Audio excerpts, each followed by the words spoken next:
You're listening to the Premier Podcast Network. Welcome to the pinnacle of wrestling entertainment, Premier Streaming Network. Join us at watchonpremier.com to unlock the ultimate wrestling experience. Curated to perfection. Immerse yourself in the spectacular world of wrestling history, where classic battles and unforgettable moments are at your fingertips. Join us today and experience the epitome of curated wrestling content. Because when it comes to wrestling entertainment, Premier sets the standard. Be Premier.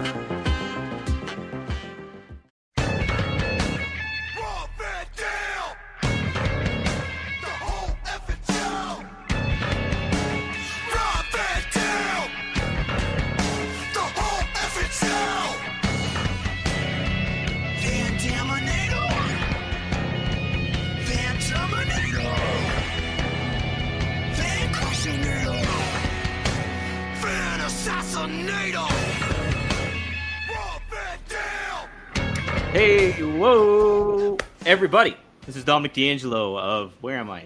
Inside the Ropes and several other outlets. I'm here today on the Premier Streaming Network. It's Monday night if you're listening via audio, and I am here with none other than Mr. Monday Night, Rob. Yeah, damn, Rob, good to have you back, my brother. Thanks, dude. It's been like one of the longest weeks like ever, seems like here, but I was thinking it was Friday all day today. I even made appointments for Monday because I thought I already blew the week off and I couldn't get shit done tomorrow. And I went, wait, it's Thursday. I got the podcast. Yeah. How about that? So you had a pretty busy plate this week, huh? Full plate going on. Yes, sir. Yeah, nothing really probably to talk about here. It's just, it's been a busy week. And a whirlwind of sorts. You definitely have those here and there. But yeah, no, it's cool. We got some good feedback here this week. Now the ones I didn't mark on here, so I'm gonna pop them up at random. So what we see is what we get here.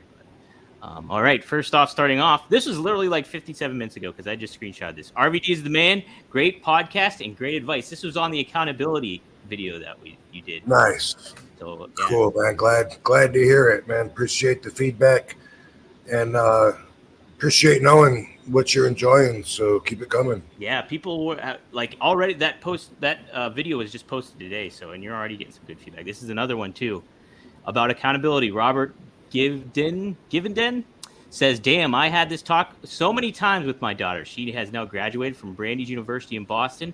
She recently hit me with my own accountability conversation. We saw you in Louisville, Kentucky for WWE a long time ago. You stood out then and now. Love the podcast. Puff, puff, pass. Back it around. 222. Right on, man. That's awesome. What he said about it coming around and his daughter giving him accountability, because that's what happens. That's one thing. I'm so cognizant of it. I say this all the time. And I've said it to you, I think, on here. I've said that, like, when I can never, like, get mad at Katie because anything that could even potentially be upset about, I'm just as guilty of doing it myself. And I actually have a little bit of a case of self-loathing going on right now because last week she had she drank a little too much on one day, and anyway,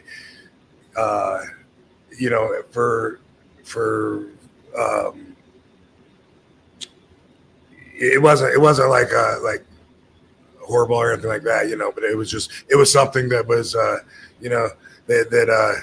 interfere a little bit with our normal zen that we got here, Sure, so yeah.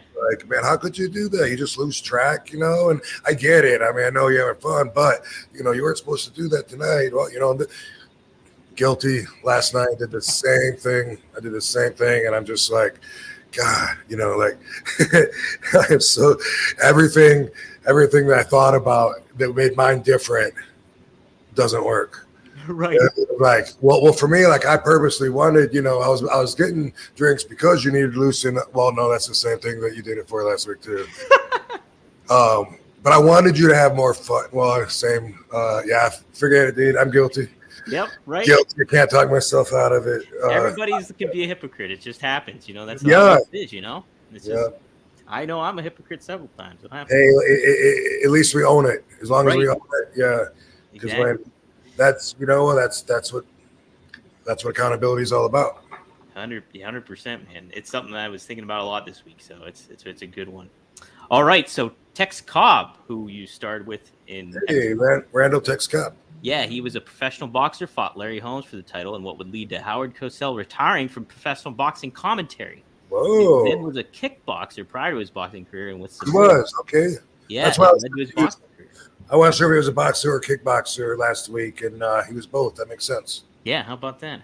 There's another one here somewhere about him. We'll pull up. Let me see. Oh yeah, this is about Macho Man. Can't believe there could be a better feeling for a young wrestler coming up than being sat at a bar and having a freaking Macho Man put you over. From what I've heard about Randy as well, he probably would have loved that RVD noted his brother as an even bigger inspiration. Yeah, that's pretty cool. It was really cool.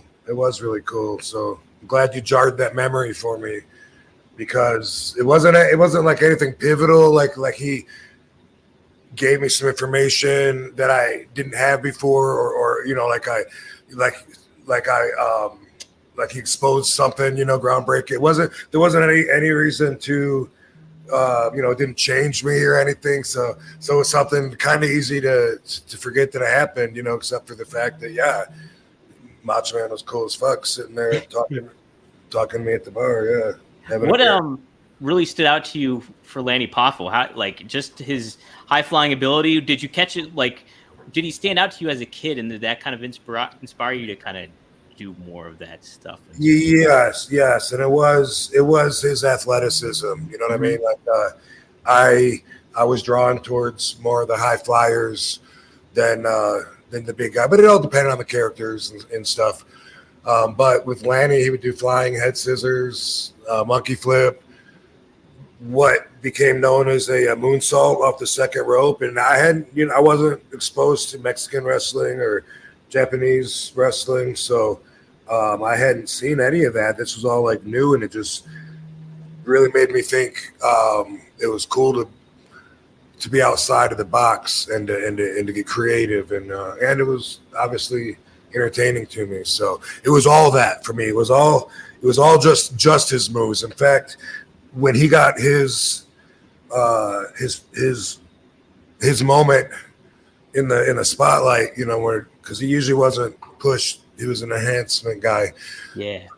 But when they gave him the gimmick and made him the genius, I'm sure for him, that's the most money that he made while he was there and stuff. But as a fan, I didn't like it. Right. Yeah. Yeah. It didn't inspire you to do poetry. None of that, huh? You'd be surprised actually at that. But that's actually just something that I used to do anyway. Really? I actually have something published in a book from a contest when I was a kid. But I used to, for show and tell or whatever, I used to actually like writing poetry. No shit. Yeah.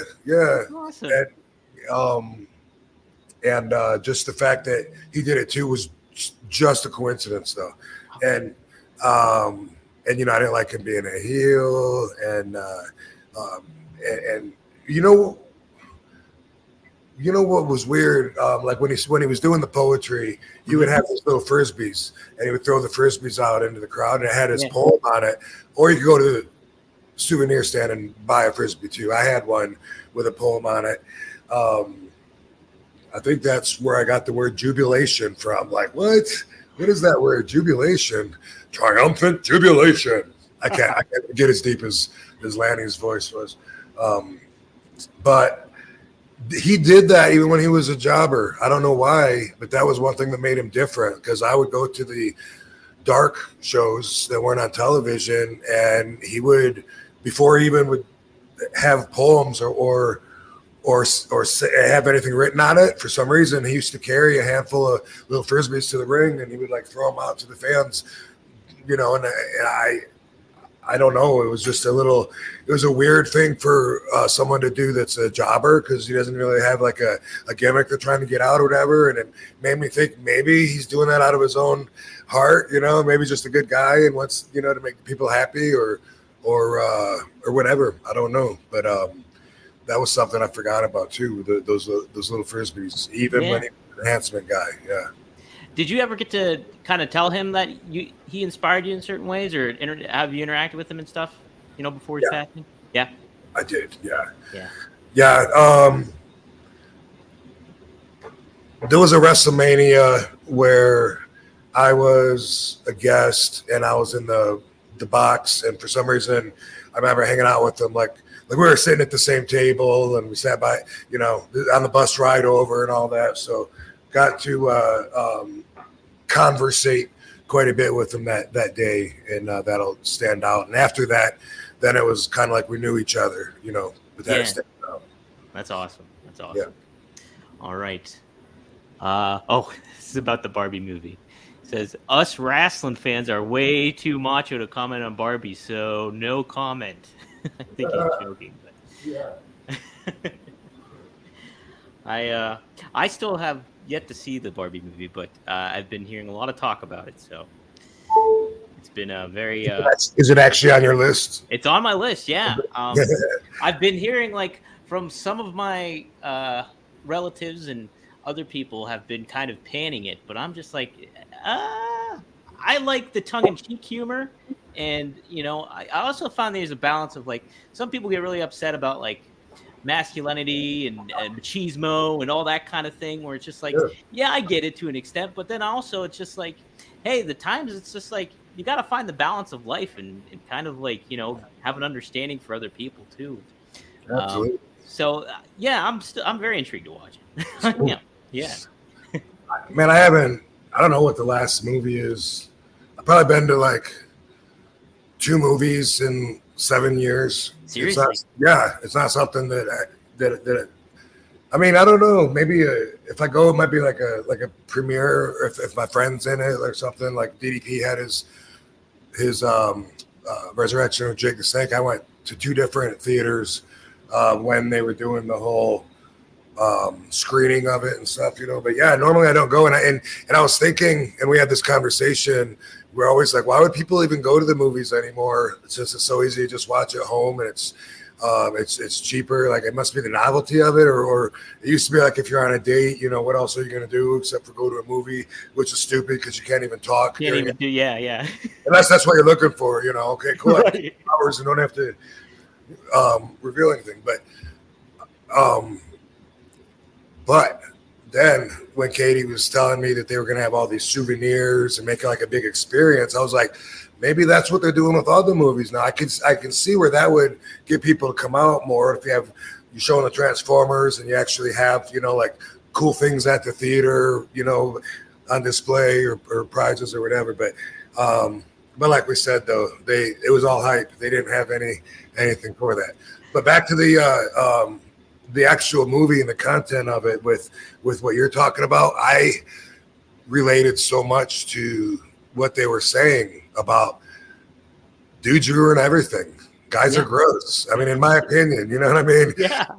Whenever like somebody comments on like the pictures they see of our life on social media, Katie and a bunch of babes all wearing almost nothing, dancing or whatever. Dudes are always like, bro, you got to invite me over to your house sometime. And I feel exactly like they're trying to ruin the Barbie world.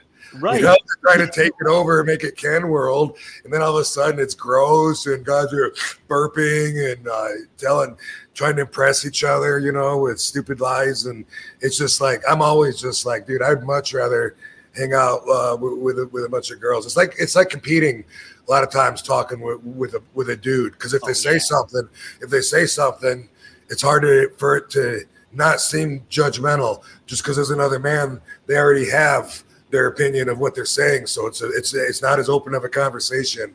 It's weird. I'm weird, but I mean, it's like that. If I shake a girl's hand, no problem. My hand probably even smells better afterwards. If I shake a dude's hand, I can't wait to wash my hand. Really? Yeah. Next time I go by a sink, I'm washing my hand because this guy is probably wiping his ass, playing with his balls. It's a great point. And then I got it on my hand now. Yeah. Damn it, I'm washing my hands more now too. Yeah. So guys are idiots, man. I remember I told my ex before too. I was like, listen, like, because she was kind of, talking about like guys and stuff like that. I was like, dudes are idiots. They'll do stupid shit, and like you just gotta kind of take them for what they are sometimes, and they're dumb. As a whole, men are dumb. Yes, I'm a big fan of the other gender. Wait, women. Just to be clear here. Yes. Yes. I don't know how many genders there are now. I don't want to confuse Right. everybody. Let's see what this one says. Women make everything better, though, and that's I believe that. So I don't know how often I get suckered by clickbait. I think we talked about that too. Like, just throw a hot girl in the thumbnail, and it's like, oh, this video looks interesting, and even though it's about what kind of bird seed, right? It's like, damn it, she's not even in the video. They cut me again. They tricked me. I'll still like it though. Save Barbie World. Yeah. Oh, I do definitely want to see it. Save. Yeah.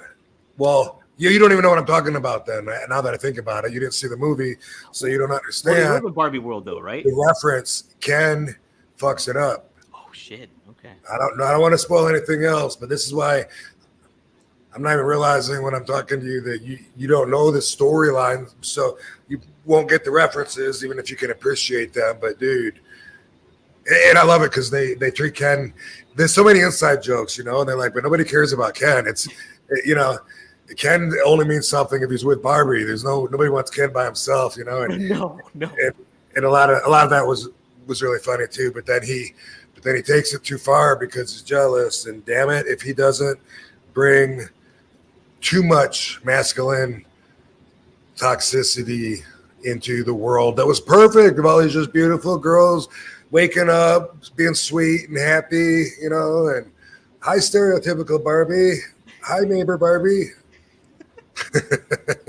I gotta see it. I'm gonna watch it again. Yeah, why not? Yeah. Actually, I think we do have a date for that. I can't remember, but it's not even out yet. So she said something about going back when it comes out for the premiere or something. So I think I am going to see it again. That'll be 3 movies in 7 years, and 2 of them are Barbie. Two. Yeah. Keep the streak alive. All right. Okay. Like Dan Marino, Randall Tex Cobb is goated as an athlete turned actor for being in Ace Ventura. He was also in Ace Ventura, and he also broke into Al Bundy's house, I guess, on an episode. So. Sweet. Okay. Man, he's got some cred going on. Yeah. And Raising Arizona is a really good movie. That's a really good movie. Yeah, I don't think I actually saw it, but I just know it's good because I remember it was a really big, popular movie. A lot of people liked it, and what I saw of it was cool. Yeah, it's trippy, but it's one of Nick Cage's most famous movies, and it's by the guys that the Coen brothers directed The Big Lebowski and shit. So. Okay, is Brad Pitt in it? Or? No, Brad Pitt's not in it. No. Okay. Yeah, that's Burn After Reading with the Coen brothers. I remember he's in that one. Nice.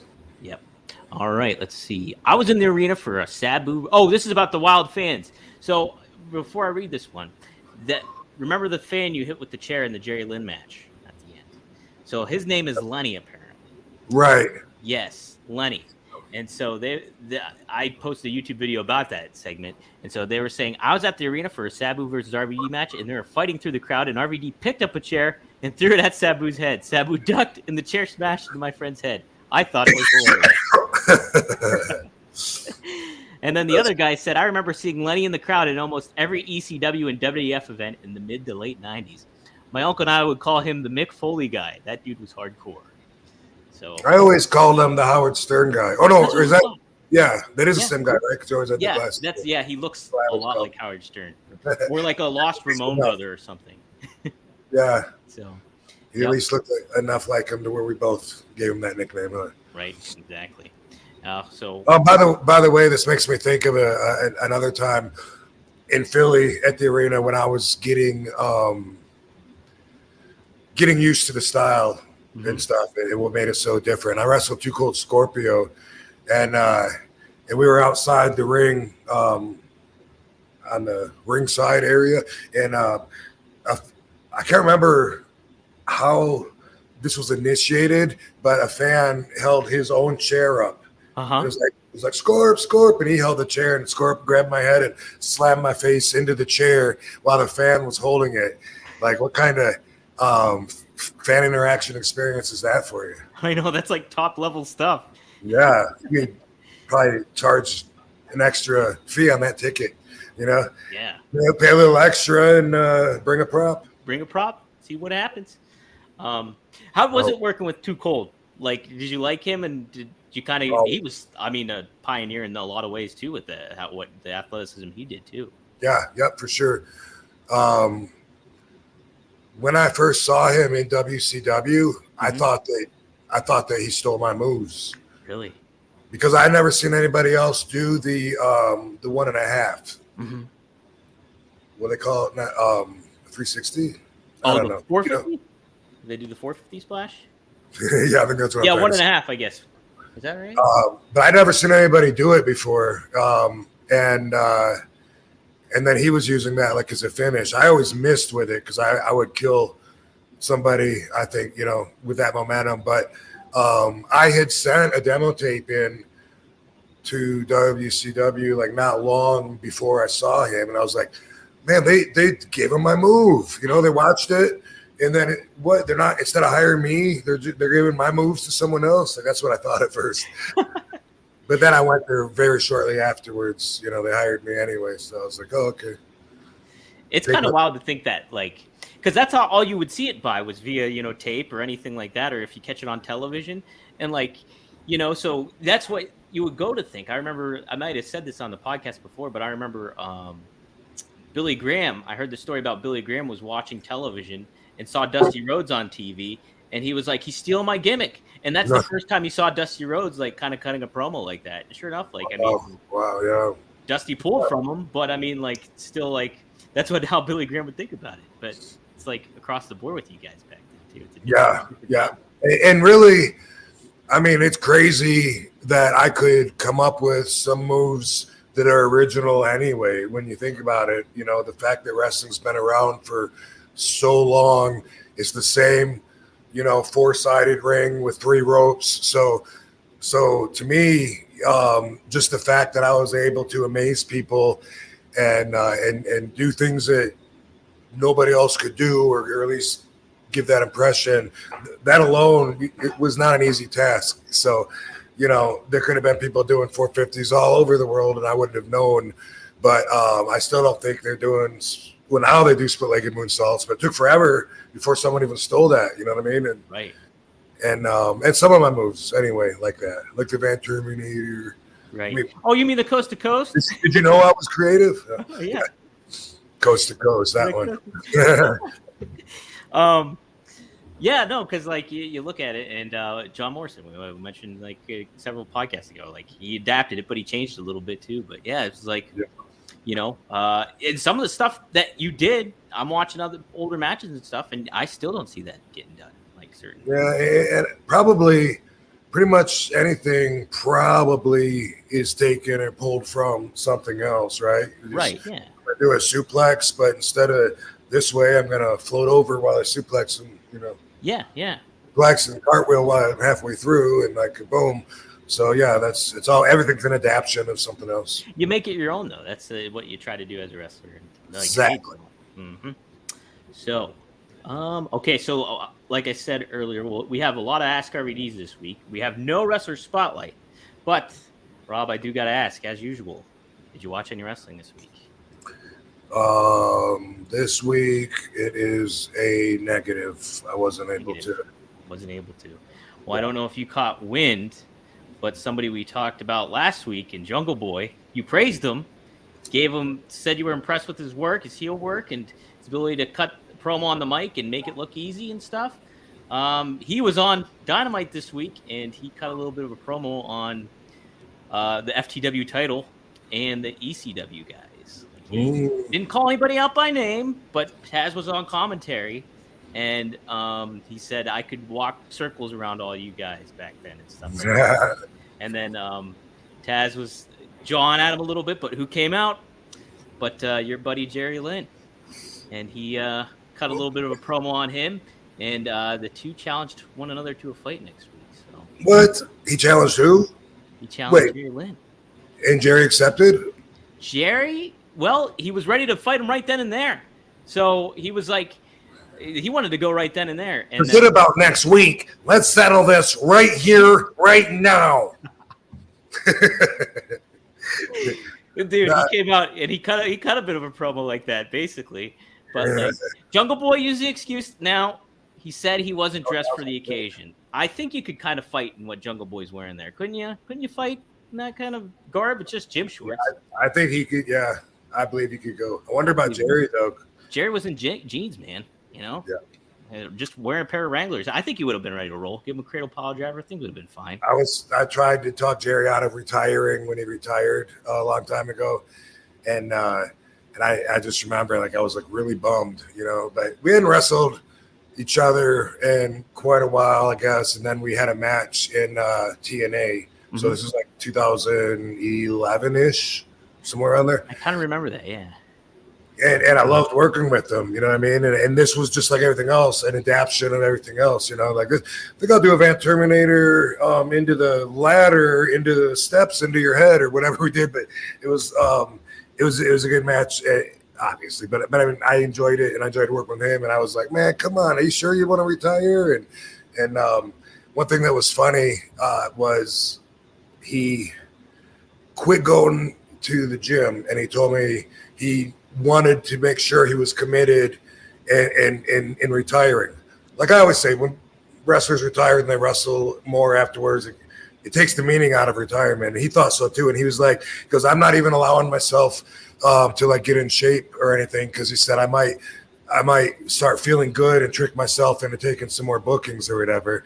So for the first time, Jerry's wearing a shirt during the match, because he never did before, right? He would always wear the pants, and this time, you know, he wasn't into showing his body so much. And I remember, like, through the whole match, every time I'd get a chance, I'd reach up and I'd like try and pull his shirt up. Every time, he'd be like, "Knock it, damn it, knock it off!" Stop it! Dang it, would you stop? That's a horrible Jerry Lynn. Anyway, so I don't think Jerry's gonna want to fight Jungle Boy. Well, Jack Perry. But something's supposed to happen. Oh no, he challenged him the next week. Jerry said, like, right here, right now, and then nothing happened. So nothing that's happening. All right, cool. Mm-hmm. So we'll see what happens next week, I guess. Indeed. Mm-hmm. You never know what could happen next week. Jeepers. I tell you what, this picture, he looks pretty good shape. Jerry looks a little ready to roll, I'll have to say. Also, I think this is proof that Jungle Boy watches the podcast, obviously, for bringing us up. You know, a guy like you puts him over, and then he wants to run you down. I think that's a little lowbrow, if you will. A little lowbrow. Somebody should do something. I agree. Well, hey, people wanted you to do something with several wrestlers over these past few weeks. They've been saying about dream matches, and kind of made it an ongoing trend to bring up one of the names that people put in the YouTube comment when it came to Mike Awesome. So last week we had Macho Man, and it charged up some memories. The week before we had Bret Hart. This week we'll have two in no roundabout way. So one wasn't on the YouTube comments, but it was a suggestion from YouTube Chris, so I'll throw it in there.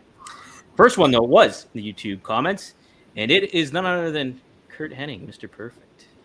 Did you work with him at all, Rob? Yes, I did. Did you see? I thought I remember. Was it in WWF at some point when he WWE? I had one match with him, and it was like in 2001 because it was they at that time they would still redo something if right afterwards if they thought they needed it for the footage, you know. Sure. Yeah. And so this sticks out in my mind because I think this is probably the only time this happened. But I'm in there with Curt, and something. I don't remember. Like maybe he ran at me in the corner and I backdropped him and he went to the floor and I did like a crossbody, something like that. I remember jumping out on him or whatever. And then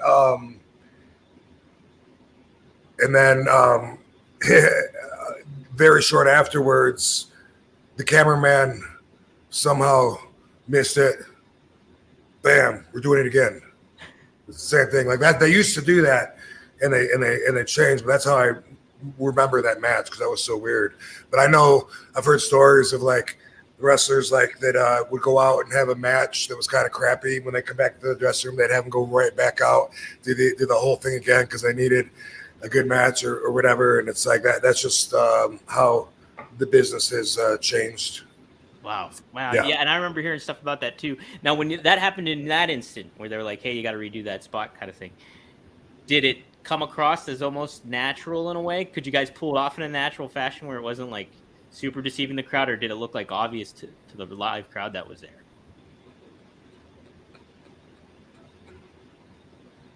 I mean, it wasn't.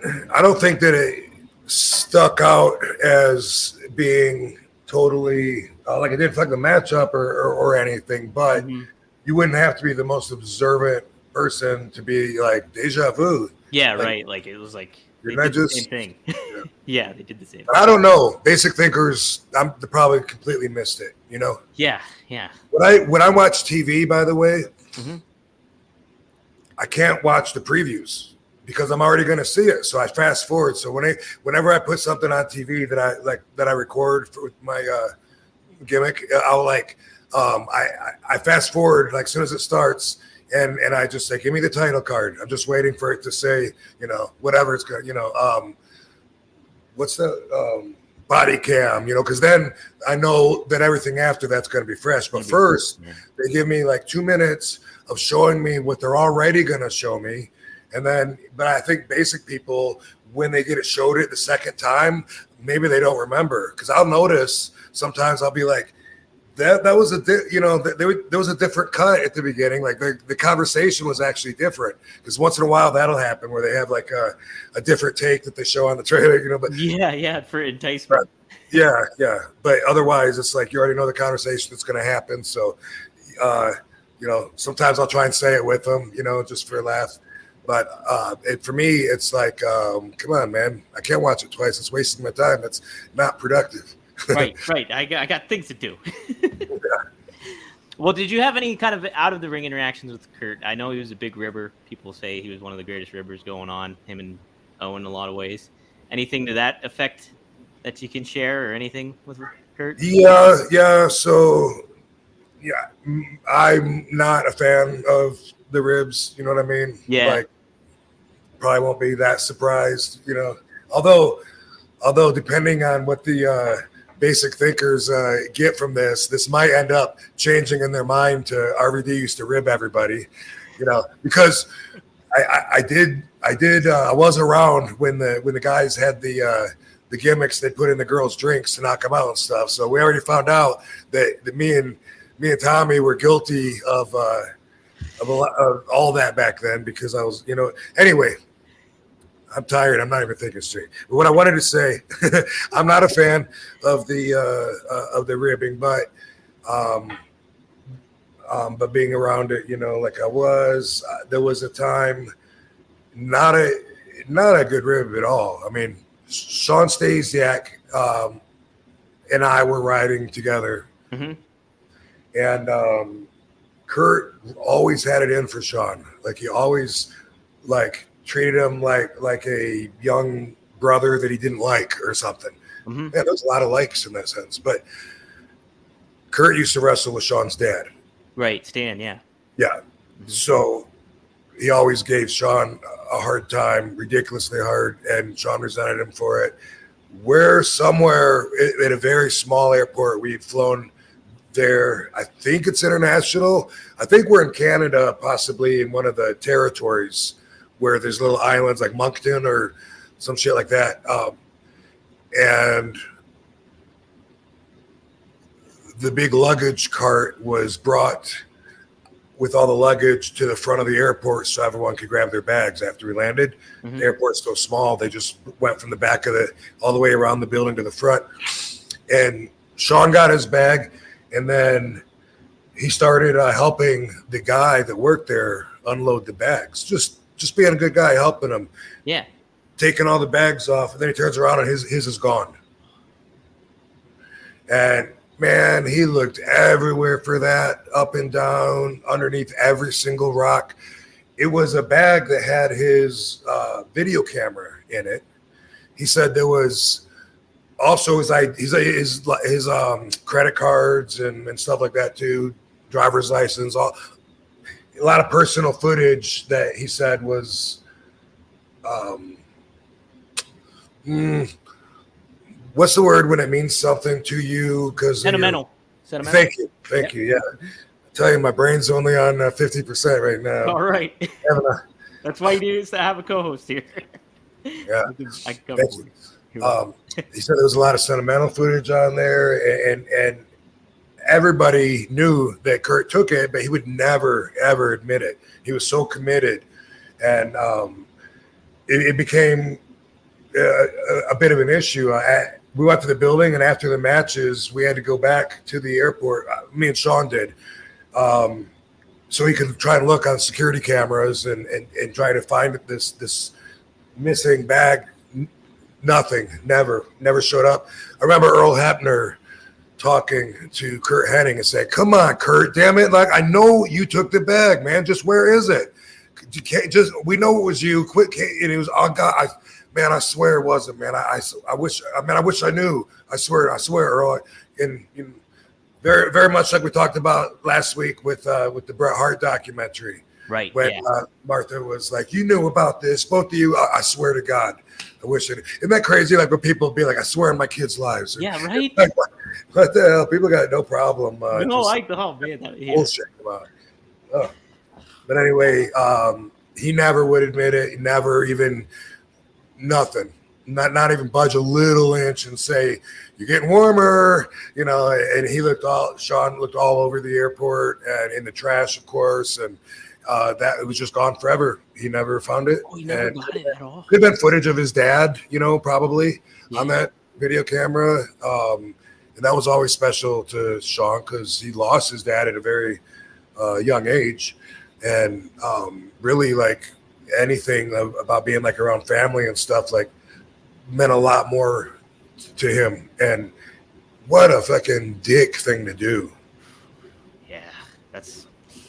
That's unfortunate. Like, and especially too, I mean, not only the sentimental stuff, but even the simple fact of being in, like, just the stress of traveling and carrying it with you, and then like just losing it. Like, I would be fucking flipping out. Like, and now you're in a different country, and you gotta go to the what is the MBM? The embassy or whatever, to get a new passport. All kinds of crap. And how is that funny? I mean, I don't think if someone shits in your bag that's funny either. No. But it just really gives someone a lot of work to do and puts their life on hold. And for what? Mm-hmm. For what's the end game to that? It's like the playful ribs with Owen. Remember out here, like him prank calling his dad and certain shit like that in voices and stuff. I thought was funny, but there's like some of them are like, oh man, it's a little too far. Yeah. I mean, if it's funny, then hey, we had one rib that I remember doing that I thought was hilarious. But we were on international tour in Ireland and with that AWR group, and we were at some truck stop, and they had a blow up sex doll at the counter, like underneath the glass counter, like where you pay. And she ended up on the tour with us, and so the boys had a lot of fun taking pictures of her different locations and stuff. And Gangrel had a casket match. And I was like, oh, dude, we got to get her in the casket. Can you imagine? But not too early, like right before they go out there. so they don't have time, to see it or whatever. And he opens that up out in front of everybody. And in my mind, I was thinking like, we got to get some helium. So she could like float up to the, we didn't have helium, but we got her in, and we were spying on, try not to draw attention. Right, and it's like his match is coming up, I'm like, oh my God, yes. And then I think it was Sabu's wife went by, and she had to ruin it by opening it up and taking a picture. And then Anne, our babysitter lady, when they were pissed. They didn't think it was as funny as I did. They were not pleased. Oh. I laugh now. Look at me laughing. Right. I still think it was funny. No. Helium would have been better if they'd opened up. But she got abused on the trip anyway. So yeah, she did. She needed a night off for that one time, I guess. Yeah. All right. So the other spotlight is kind of an interesting one. You kind of talked about it before on an earlier episode, but you mentioned it. Hulk Hogan was wanting to make you the face of TNA, he said. And back in the day, like you mentioned too, that he would have worked as the heel in this match, if you were to have like a sort of dream match with him. How do you think you and Hulk would have complimented one another in the ring? Because you guys are pretty close too. I happened to see a video that you had about, I think it was last year for New Year's Eve, you were at his beach shop, right? Was that? Yes. Yeah. I was thinking it was Katie's birthday, but they happened to be the same day. Oh, no shit. Yeah. How about that? Because I looked back and I was like, oh, there's Rob with the Hulk. Yeah, he was having like his shindig there, the New Year's Eve bash. Yeah, I'm sure the match would be awesome. You know what I mean? And get both of our best stuff over and make it mean a lot. Man, watching him and The Rock at WrestleMania 18, and just like that would, for me, like I want to go back and rewatch it sometimes, just because it was like the way that they were controlling the crowd and just getting the reaction that they wanted was just like so superior. That's what it felt like when I was there. The Sheik told me when he was training me one time, he said one day, I must have asked him a question, how do you whatever, but I don't know, but he said one day he said everything's going to click, and it's going to be like you're just pushing buttons. You want the people to stand up, you're going to be able to make them stand. You want them to sit, you're able to make them sit down. I was like, wow. And I think about that right now when I think about how Hulk was with The Rock, because I remember them. I didn't even see a lot of that match, but they were like face to face, and just there was so much excitement, and it was like, these are like the two biggest stars ever. Holy crap. And it would just like, all it would take is like one of them to like, just like turn a little bit and look at the crowd or whatever. And it was like pushing buttons. It was amazing. Oh man, yeah. And that the moment and the electricity in that arena too is in Toronto, so the Canadian crowds are always hot. Plus, it's WrestleMania on top of it, and then you add the fact it's Hogan and The Rock. It's just like all those elements coming into play, and then both knowing what they're doing. Hogan has so much experience with handling a crowd like that he knows exactly what he's doing. The Rock's grew up in the business, so it's just like, damn, like those electrifying. There's a reason those two guys are two of the highest paid wrestlers ever. Right. Yeah. So, no, you guys could have had something really special, too. It's just like the contrasting styles, but you guys both know how to work. It's just, man, that would definitely be something. So he might have complained that I was a little too snug. I don't know. Maybe a little bit. But, I just heard a story. It was somebody said, who told him that? Curt Angle. Yes, that's what it was. So he worked with Curt Angle, and I think he went backstage after he first worked with Curt Angle, and he was like, that Olympic guy is pretty snug, brother. He told somebody that. So I think he would have been acclimated to a little maybe. So. Oh, I do remember one time at Universal Studios greeting him in the afternoon, what's going on, brother? I gave him the fist bump. Yeah. Bam. And he was like, Jesus. Because I did hit him really hard, and my hands are like really hard too. I don't know why, but some fans said that my hands are like cinder blocks, and they and I don't know why, but I used to think that was the way to do it, just bam. And I had to, it was after that I learned, like I need to pull back on my fist bumps. But he said literally. he followed, he said something about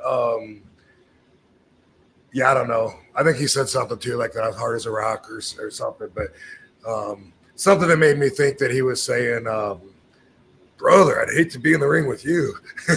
But I don't think he said that, actually. It would have been good stuff, Rob. I would have liked it a lot. Damn. Boom. Jeez, yeah, the fist bump. It took me a little bit to get used to, too. I didn't have to pull back, but it was just something to get used to a little bit. So, yeah. All right. Well, we talked about electricity in matches and stuff like that, and Chris actually picked out a really good one that very much exemplifies that for you this week. I wish I was able to grab a screenshot of your singlet. I didn't this week, but it's one of your most famous singlets. It's the Tiger Stripe. So it took place in 2001, this match. Jerry Lynn. No, we already talked about Jerry Lynn. Already talked about Jerry Lynn. So this happens to be WCW Invasion with Jeff Hardy. Yes. I did wear the tiger striped outfit. Mm-hmm. And I tell you what, you want to talk about, like you were talking about that feeling that you were getting with Rock and Hogan. This had it, the vibes to it for this. Awesome. Because you know what? Jeff Hardy comes out, and well, even before that, you're establishing yourself as a heel in the Invasion angle. It was my first. I think that was the first pay-per-view, right? Since I got there. I think so. Yeah, because everything was starting to cook off here. I think we'd only been there a couple of weeks, and so either way, for me, I know it felt very. I was gonna say it made me feel established, so that at least the office would realize that even though I'm new here, everyone already knows me and loves me. You know what I mean? Right. I felt that. I felt because they're not afraid to deny. You know right? I mean? No. Revisionist history, so to speak. My friend. I have a friend that goes to wrestling shows, and I wouldn't know this if he didn't tell me, but before their shows, they still play the me. They have a trailer for One of a Kind, the Peacock documentary. Yeah. And he said every time, the crowd's going RVD, and I'm like, I would have no idea if he, but that's, but when I say they would deny, but you know what I mean with that. That's where it gets political, where they don't have any RVD shirts or plans or whatever. They don't notice that everyone in the building has an RVD sign. I used to like it when they would be just as blatant, the fans, as possible, and say, I paid to see RVD. I have a sign. I love that. Yeah. I would love that, and not be like, there's no way they don't see that. That's right. Felt like they didn't see it though, meaning the office, not the No. When I feel underappreciated, I'd be like, don't they know? Why am I putting? I want to say Les Thornton, but no, what's his name? Les. Dude. What's that? No, there's a young. He's not. A younger guy. Yeah, maybe my age-ish, and he was really jacked. Lance Cade? No, this guy was Luther Reigns. Luther Reigns. I was so pissed. Dude, I went to Japan with WWE, and that was for me. That was a very crowning moment because I'd already come up wrestling in Japan. They saw me started wrestling there when I was 22 and saw me rising up, getting better and all this. And now I got to come back a bona fide star on WWE's big show, and I was so stoked. And then they tell me that I'm putting Luther Reigns over. There was times like that just you couldn't have smacked me in the face with a bigger insult, and because and I mean nothing against Luther, but hopefully he would even understand that, you know, he definitely was.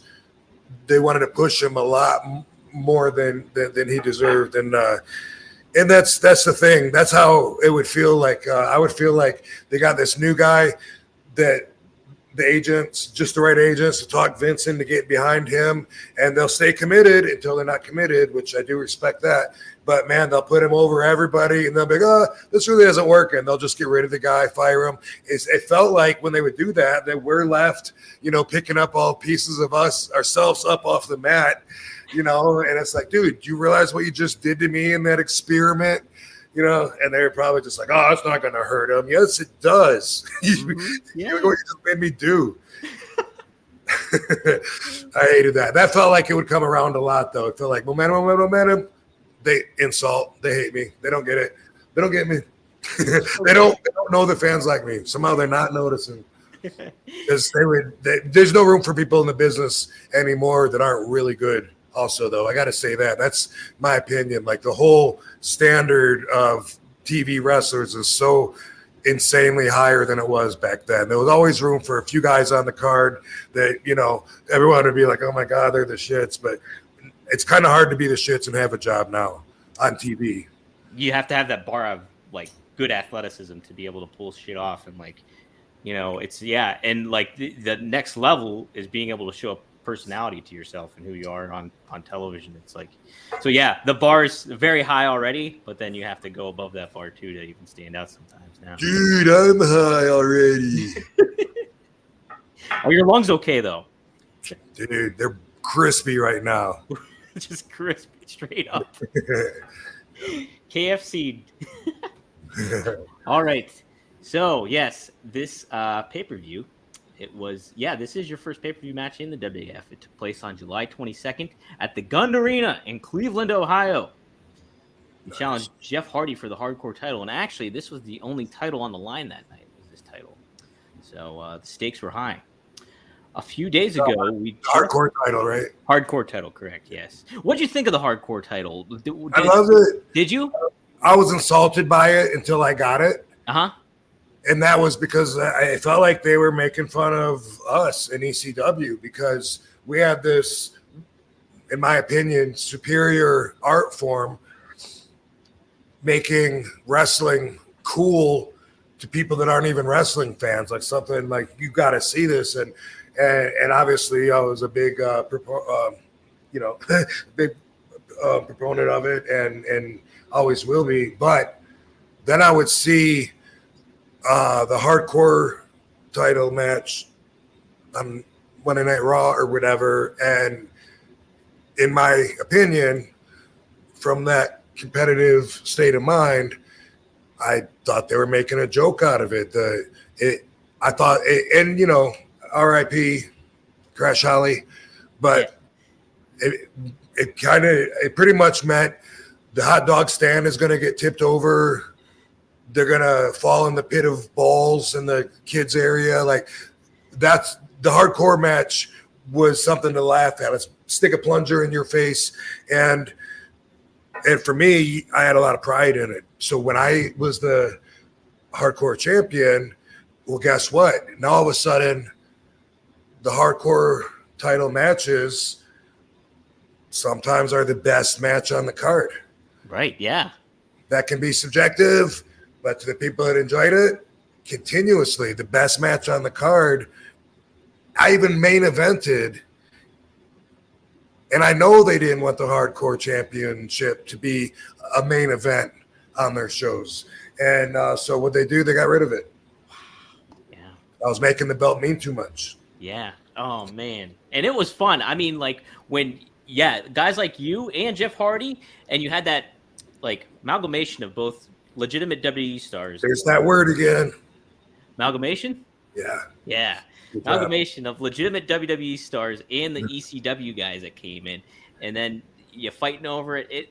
It made it feel so important. Like, and it was kind of neat to see, like, some people like a Steve Blackman come in and mix it up too and get involved on it. And it's just like, dude, this title's fucking badass than all the other ones right now. That's what it felt like, for sure. Yeah. I think when I was main eventing some of the house shows with the hardcore strap. I think it seems like they were doing like maybe 3 shows. I think they had an A, B, and C, if I'm not mistaken, for like, which is probably during that time period, because I wouldn't have done like RVD versus Raven in Valparaiso, Indiana. Could have been the main event, but not if The Rock and Stone Cold and Triple H were on the card. You know what I mean? And we had a lot of star power then, but they were doing that many, so up to 3 different shows in different towns on the same night. So that's the only time I think in my career where we were that busy and doing that much business. Yeah. Oh my gosh, it was such a time to be a fan too at that point, because like all that talent on one roster was like insane to think about. It's like, and I think it was on the Road Dogg show. We were looking at like an old card from the Attitude Era. So it was like just a fucking house show in somewhere like Indiana or something. And it was just stacked. The main event was like Austin and The Undertaker. And it was just like, you had all these other huge ass names underneath it. You're like, geez, how do you miss this show? Right. Yeah. All right. So a few days ago, we just passed the 23-year anniversary of this match, apparently. At this point, you've only been in the WWF for a few weeks, like you said. What anniversary did you say? So this is the 23-year anniversary since this match happened. Of what? Of this match. I don't know if that's right. Maybe it's the 22nd because it's 2023 and this took place in 2000. I get what you're saying, though. Yeah. Move along, please. Yes. As you were. You've only been in the WWF for a few weeks at this point. Talk about those for a few weeks with you in the company. Were you happy that you decided to go at this point? How were you getting along at this juncture when you were first acclimating yourself to being in the WWE like this? Well,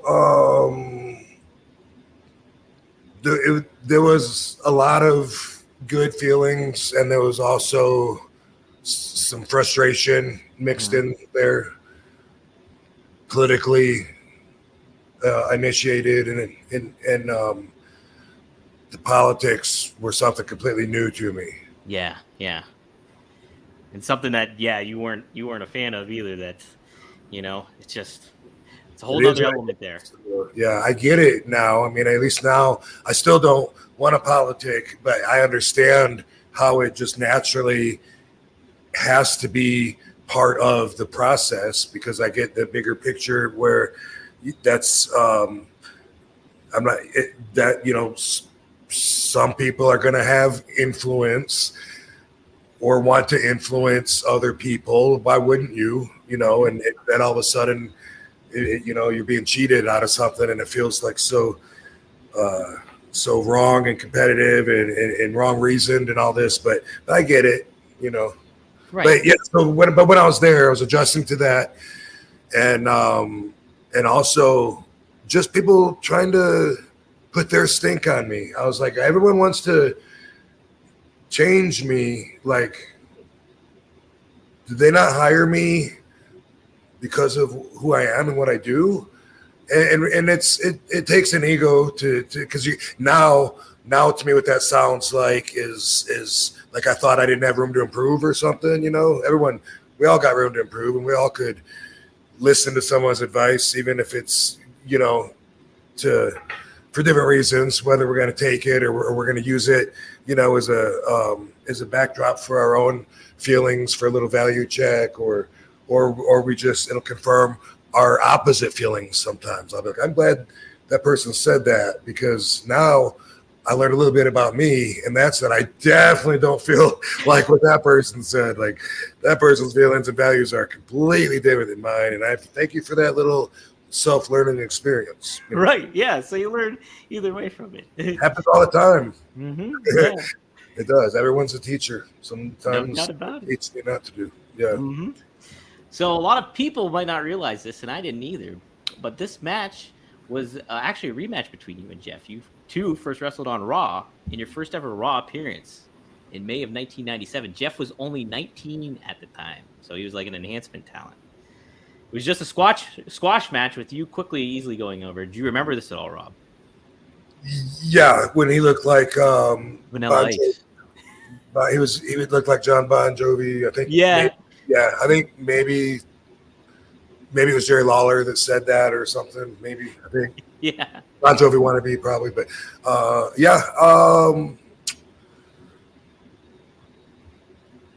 I I worked with him one time, but it must have been after that. It must have been. It had to have been.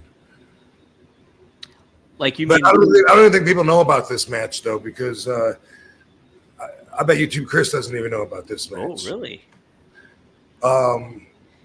Which, by the way, I was looking for something specific, and everyone's always told me, "Oh, CageMatch.com has everything. Go there." I went there; they didn't have. They didn't have it.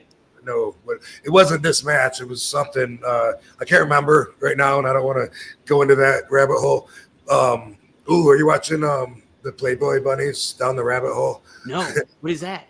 I love it. Oh, it's a show like Playboy Murders. They're in season 2 now, but it's one of the shows that we watch every week. But that one is filled with playmates, gorgeous. But they're talking about how it was living in the mansion with half big orgies on the bed and all this, and also everyone's got like their own stories of what they went through. Some of the girls went through a lot of pressure driven anxieties, and some of them were drugged and raped, and some of them are like, I had a great time.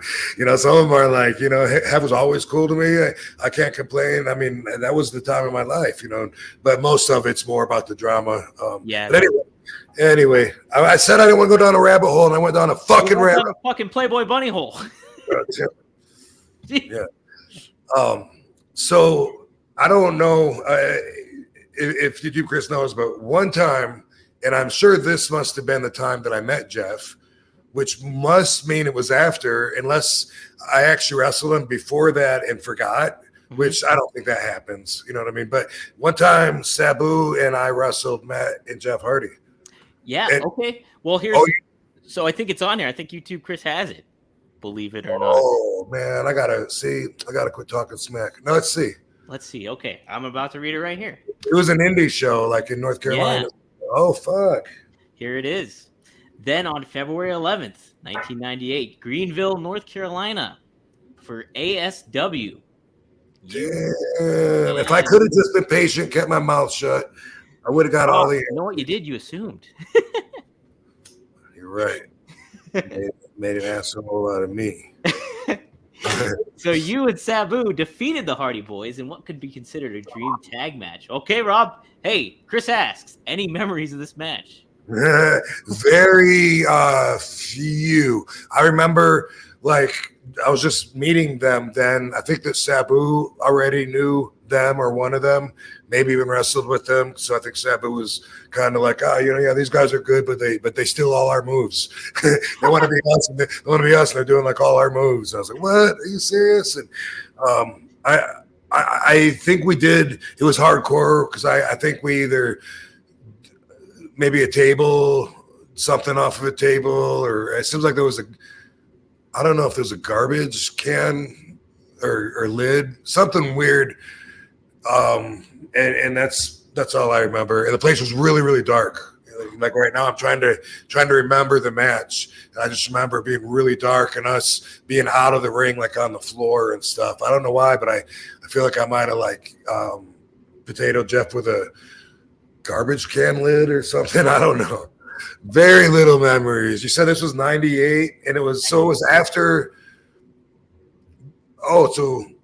So the Raw Invasion was 97. I don't remember. The ECW Raw Invasion was in 97. And then the Hardys, the Hardys must have signed later on with WWE for a long time or something like that. They must not have been full-time employees at this point. Signed real young, right? Yeah. I think. Yeah. Really young. Yeah, Jeff. So when you do this match against Jeff at Invasion, he's only 23 years old. So he's still pretty young at this point. Yeah. What was I going to say? Oh, yeah, you mentioned that somebody asked you about on Twitter about hey, I'd love to see you and Sabu fight the Hardys, and you're like, that already happened. When you said that, I thought it was later on, like 2014 or something down the line. You guys had a tag match. So when we may have, I don't know. I don't know either, but I think I remember us in Japan, maybe a 6-man. But. Yeah, so it was kind of neat to go back and see this was actually took place in right in the beginning of the Attitude Era, basically, So kind of damn neat. All right. So when you got to the WWF in 2001, you were surprised with were you surprised with the progress Jeff made since like wrestling with him and stuff like that? As a talent here, like as a Hardy Boy, he's really catching fire too at this point. How'd you kind of feel like going into this working with him at this point? Do you have any memories of how he kind of was then at that juncture? Yeah, I loved everything about working with Jeff, from hearing the lineup, you know what I mean? And seeing like, oh, sweet, I got Jeff tonight. And just everything is good and similar vibe. And I didn't know he was that young. That makes sense in a different way now, because now I get why he always seemed so giving and trusting, and where a lot of times someone's ego, you know, will kind of filter, put up a bit of a block almost, like you know, like I hate giving, you know, talking about how the business works and stuff, so I'm trying not to be too specific, but just but I always thought, you know, like he was always very willing, you know, like in ways where if he was younger, and I knew that he was already watching me and looked up to me, but I still I never like assume, well, I do sometimes, I just did, but I was gonna say I don't like assume that people necessarily respect me.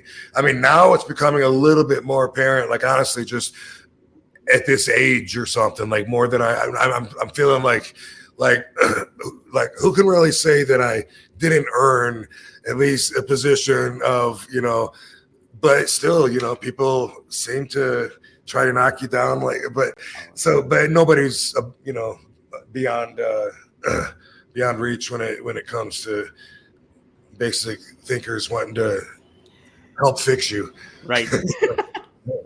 But Jeff would have anyway. It wasn't like you know, like trying to put something together in a political climate.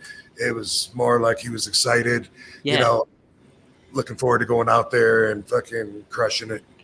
That makes sense too for his time and the type of person he seems to be too, it seems, you know? Yeah. Mm-hmm. So in the few months before this match, he beat Triple H for the Intercontinental title. I remember that took place on SmackDown. Then he lost it back to him a few days later. He then beat, speaking of, his ears must be burning today, it's Jerry Lynn. He beat Jerry Lynn for the lightweight title.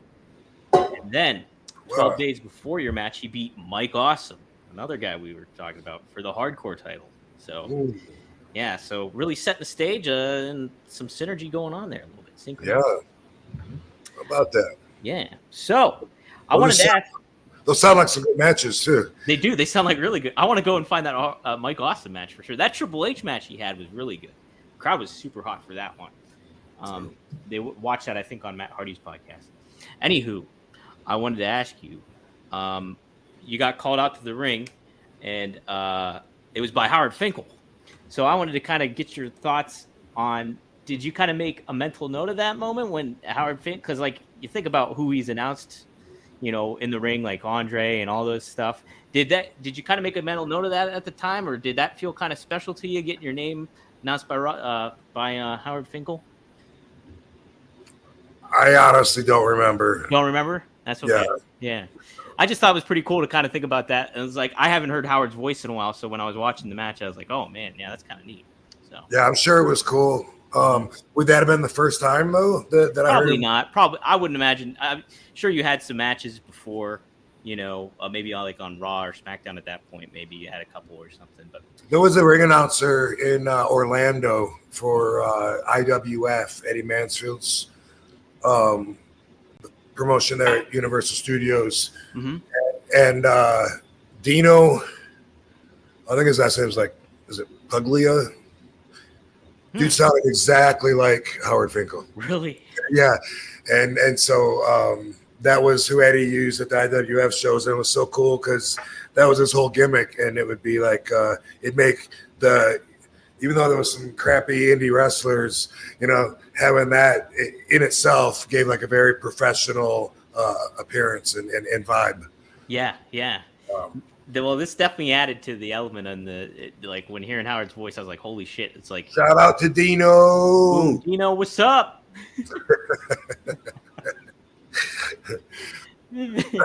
So did you and Jeff plan any of this match, or what you wanted to do exactly? Did you guys go over anything, or was it more just like, there's a lot of similarities about what makes a great match with you guys, it seems, but like, did you guys talk about this at all beforehand or anything? What I remember is, did I whack one of them with a chair? Yes, you hit Matt Hardy with a chair backstage. And then you fucking slammed him right in the back with it, and then you took a swing at Jeff, who was like sitting by like a set of metal boxes, and you hit the boxes instead. He like moved, and you're like, you're next, and then you ran off. Wow. It was pretty cool. Yeah. Yeah. So that's how we prepared for it, I guess. That's the best way to prepare. Get the adrenaline kicking, and you're ready to roll, man. Yeah. Yeah, you know what? I remember though, when I do remember what it felt like, knowing that it felt like WWE was getting behind me, and really giving me some time to go out here and show what I got, and so I think even them telling me that there was a segment before the match, even that felt good. Like they're actually wow, they actually care about and are promoting, prepping this match, and wow, they must have enough confidence in me to have some decent expectations. I remember what that felt like. Yeah. So of course, when we went out there and had that kick-ass match, I knew that I delivered. We both delivered. At least what was expected out of us. There was some particularly memorable moments in the match, that stuck out, still stick out. Oh yeah, I know. There's some really good moments here that happened. I think too, what was kind of neat was commentary. Michael Cole and JR were on the call. I couldn't hear that. But when I was watching it and stuff like that, it was kind of neat because they're obviously painting ECW and WCW as invaders and like in the heel role, so to speak. So you're likable to the fans, but the fact is like you're still acting heelish RVD too. So it's like that kind of good play of like, oh man, this guy, you're supposed to not like him, but still I kind of like him. And then Jeff Hardy's already just like this ultimate baby face in so many ways. So it's just like that kind of neat contrast. And plus you have these two worlds colliding finally that people have been wanting to see, like ECW, WWE, WCW, all that stuff. And so like just the element of this whole thing going into it is pretty damn cool. And just that own. I'm pretty damn cool. Right, Rob. Right. I agree. I agree. No wonder people like me so much. Right. Uh-huh. Yeah. Pretty good. So let's talk about the differences between a WWF pay-per-view match and an ECW pay-per-view match. The time differences, the match planning, agent stuff. Did anything get mucked up, or were they had enough kind of confidence with you and Jeff at this point that you kind of do what you do? And I'm sure you were saying, though, people were really trying to, cut into you and make you them your own kind of thing, So how was that going into, If I understand the question, I don't remember anything about talking with agents or any of the that kind of like any of the out of the ring business parts of the day. I don't remember that. But I remember what it felt like when, like I said, everyone was trying to put their spin on you. Yeah, and so I asked Sabu about that, and he was just telling me that they're gonna that I don't need to listen to any of them, and that Sabu told me that I was so good that everybody wanted to be able to put their smell on me so that they could take credit and say, that, ride with me and have that. That's what he told me. And I remember that, because he was my mentor. And And so like him and Sheik, when Sheik was around, it was great to have someone that you could go to when you needed to have questions or whatever. And it's like, this dude taught me, you know what I mean? So, you know, a lot of people don't have that because they taught themselves from watching TV. Right. Yeah. Yeah. Now, so there was nobody, because obviously Sabu wasn't in WWF at the time. And then, you know, so did you have somebody that wasn't he he was part of the Invasion though, right? Well, he came in with the ECW, I think, later on. I don't think he was in this initial wave of ECW, WCW. I think I particularly remember you and Tommy Dreamer for the most part, you know, as the big ECW guys. And I'm trying to think. Just Incredible was there, I remember. Yeah. I don't think Sabu was there. Awesome. I wonder where he was. Yeah. I don't think he was, to be honest. Interesting. I wonder why. I know YouTube Chris knows. I wonder if he was, maybe he was, because it was, I think he was pretty busy with New Japan, but I don't know if that was the same time or if that would be why. But yeah, who knows? Yeah, who knows? Because he would have fit right in there, like with you guys at that point. Jeez, some of the matches could have been. I know he had already had a tryout and ended up turning them down or whatever, and probably already had himself a little bit of heat already. Oh, maybe more. So that's it then. So, let's see. Yeah, okay. So this I completely forgot. So I remember you obviously had your Breaking Point theme, one of a kind, and then but you had like your first entrance music here that was almost just an instrumental of what Breaking Point turned it into. Did you have any input initially in your music going into WWE, or was it just like Jim Johnson kind of like scribed something up that kind of fit your vibe, so to speak, if you will? And did you like the initial theme too? I don't think I had any. I don't even think I approved or even maybe not even heard my music the first time. Oh, really? Oh, but I didn't like it. I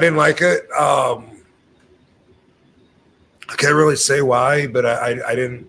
I guess because I really wanted Walk. You know what I mean? Yeah. Mm-hmm. And I thought like we could do that because Paul did it, put it on TV. You know? Yeah, right. But so I remember talking to Shano about wanting to change my music. You know, so. Sorry to whoever that original artist was, you know.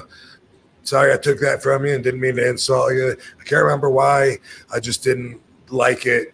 And I probably only heard it like over the speakers in the arena. You didn't go out of your way and like. I don't remember. Yeah, but I just remember like specifically I just wanted Walk. Right. Well, yeah. I'm sure that was my main complaint against that music. So I talked to Shano about it, and I was telling him like, you know, Paul paid Kilgore to do a cover of the song, so we got that. I think we own that, and he asked me. I think I went and got it and brought it to him. I remember him playing it from the truck, playing the music for some reason. But then he was like something about you know, let's pick this up next week. Yeah. Came next week. Goes, I want you to come on the truck. I want you to listen to this. And it was one of a kind. And I was like, what happened to Walk? You know? Yeah. and he was just like, I think this is good, you know? And I was like, but it's not Walk. But yeah, it's good, but it's not Walk. So I felt that way about the second song too. I didn't understand, you know, like why did we do that? And he said, and he told me that he had this guy that had a band. I don't know. I don't remember the details, but I think Shano told me that that he had them do this song. You know what I mean? Like, I can't remember exactly what he said, but I found out from the actual band, they told me that they actually wrote that song for me. And I had thought that it was just maybe something Shano liked and decided, or even owned with the library of music and decided to place it with me. But they told me that that they actually wrote the lyrics with me in mind and stuff. And so I was like, oh, well, that's really cool. I'm going to listen a little more intently now, and like, really, there's a look in my eye, or what do they say? There's a look in my eye. No, what do they say? There's the fear when I see that look in your eye, it makes you believe I'm one of a kind. One of a kind? Yeah. So I don't know.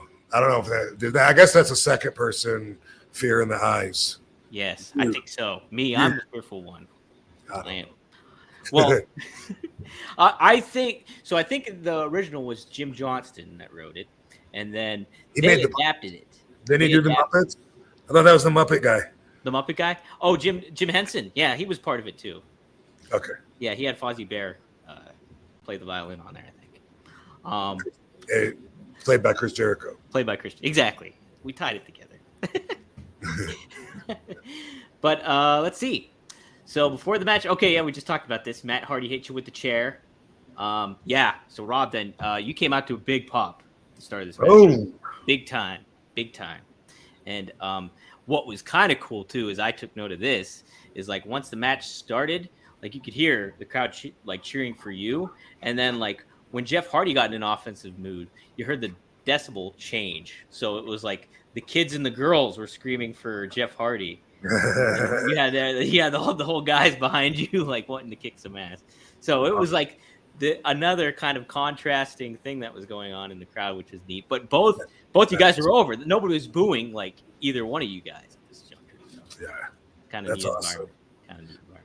Pretty cool, man. Make me want to throw it in my DVD player tonight. I recommend it. Which, by the way, I would never do that, but YouTube Chris took all of my, I don't know if it's all my TV matches. Yeah, I guess that's what it is from ECW. Yeah. And put them all on DVD for me, and every once in a while he'll bring it up, and be like, "Did you get a chance to watch that anywhere?" And it's like, dude, I don't even have a DVD player that I know of. Yeah. Like, have the hard copy at least. That's it. I have like all of the video games that I was on in WWE, but they're still wrapped in plastic. Like I didn't play them. Never opened them. That's so great. Right, but I like to have them. It's cool to keep that kind of shit. So. Oh, hell yeah, man. Hell yeah. So let's see. You were obviously the most popular man in ECW history, but obviously. But WWF tried to bring you in as a heel, like we talked about, as a part of the alliance. And you were technically the heel in this match. Now, you have experience being a heel in ECW at this point and, acting like this. So what I kind of made notice of in this juncture was that you, were really, really, you were feeling it in ECW, but it seemed like you were really feeling it here in WWE at this point, too. Like, some of your mannerisms that you were doing were just, more cocky and kind of just feeding off the crowd in a lot of ways. Did you have to make a point to think about that in certain ways? Like, okay, I got to act like a heel even though I'm super over? Or was it just like, I've been here before, this is just a bigger crowd, and I'm RVD, baby? Was that kind of where your head was at? I don't remember exactly, but I mean, it's, I'm sure I knew that I was a heel, I was having fun with it. It's always more fun in certain ways to be a heel, and I've always fucked with the referees, and I love doing it, as a heel. But there's things that you could just have more fun with it, and a really good heel is entertaining because some of the stuff that they're doing makes you pop, and it starts with thinking about way back when I watched wrestling as a kid, like Iron Mike Sharp. They would jab somebody in the throat and then have their back to the referee, and the referee's like, let me see your hand, and and they just keep moving it, or they'll put it in their pants, and then let them check, and pull it back out. We're like, oh, hey, no, look now, and it was just they keep it going and going, and then the referee would keep coming back, and what? But I just checked them. Hey, look, what do you want me to do? Check them again, and but everything is a little takes a pull off of something else. Like I'm gonna take a drag off this doobie, but one thing, a little insight I'll share with you. Mm-hmm. I don't think I've told you this. I loved fucking with Justin Gabriel, the ring announcer. Oh, Justin Roberts, you mean? Justin Roberts, yeah. Who's Justin Gabriel? Oh, that's the what's his name now? Dark. Oh, yeah, Wolf. Dark Wolf or something. Yeah, Dire Wolf, something like that. Yeah. Well, I love both of those guys, but if you could, I'm sure you could watch this if you went back and watched on the camera when Justin is my ring announcer. Because I would just like when I get in the ring, and Lillian Garcia. Oh no, they wouldn't be on the same. They have the same job, but when I'd be in the ring, get in the ring, and when they were doing the announcements in the ring, boom, boom, boom, whatever, and then sometimes we'd be on commercial break. I'd go over to Justin, even if we weren't on commercial break, though. I would just start the most mundane conversation with them. Yeah. As if we were sitting, on a bus beside each other or whatever. I'd do my spin, yay, and I make my way over to Justin Gabriel, and then I'd be like, dude, can you believe the grilled chicken they had at catering today? Man, we're lucky. I mean, think about it. Like, there's people in other parts of the world that never get to eat like we do, like every single day. And then but I would purposely keep the conversation going during his announcement and over it. Yeah, because if we're on commercial, then I'd know like when the camera comes on or whatever, and you can see it in him. He's waiting for his cue either way, but it is, and then when he get his cue, and then he'd be like, ladies and gentlemen, or whatever he would start doing. I was like, oh, dude, how fucking rude! Am I like that? You just gonna interrupt me like that? Chicken, man. Let's talk about it. Yeah, and. But when I first started doing it, his eyes got like so big. One time he couldn't believe because I was up there just saying, "Hey, what's going on, man? What do you are you busy or But you should watch for that if you ever. I'm gonna keep my eyes peeled now. I always did that. Always will. Hey, yeah, keep it alive. It's tradition. Let's see. Yeah, at this point, the fans were seemingly into this match, like feeling it. Do you take like a note of that in the match? Be like, all right, I can basically do no wrong here, or is it just like, is this one of the most memorable parts of the match? Oh, one of the most memorable parts of the match that you guys fought were at the top of the stage. So this is a really cool part. Is Jeff had a chair, you were down on your knees and you were begging him off, but then you hit him with the Van Daminator and he fell off the stage, and that was a boom. Eat that. Take that, Jeff Hardy. You were definitely leaning into the heelish aspects of things, but it was just very well balanced. I felt too. So. Speaking of that, it's all about being connected to the crowd. Just like when I go up on stage to do a comedy thing, like I did last week or the week before. It's on my YouTube.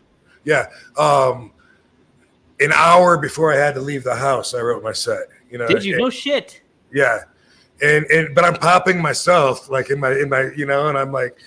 That's pretty funny, stretch it a little bit, develop it, whatever, but it's like that with a match as far as like visualizing and then feeling that connection to the reaction of what you just did. And then it's gratifying when it goes just like, or better than it did in your head, and it's a very similar process. So, it sucked during COVID wrestling in front of no people, like in the studios and shit. Yeah. TNA in Nashville. Like it was so hard to get into it. It felt like I was just working out in a wrestling school in the daytime, or something. And like, it was, you didn't have that connection, obviously. So that was definitely missing.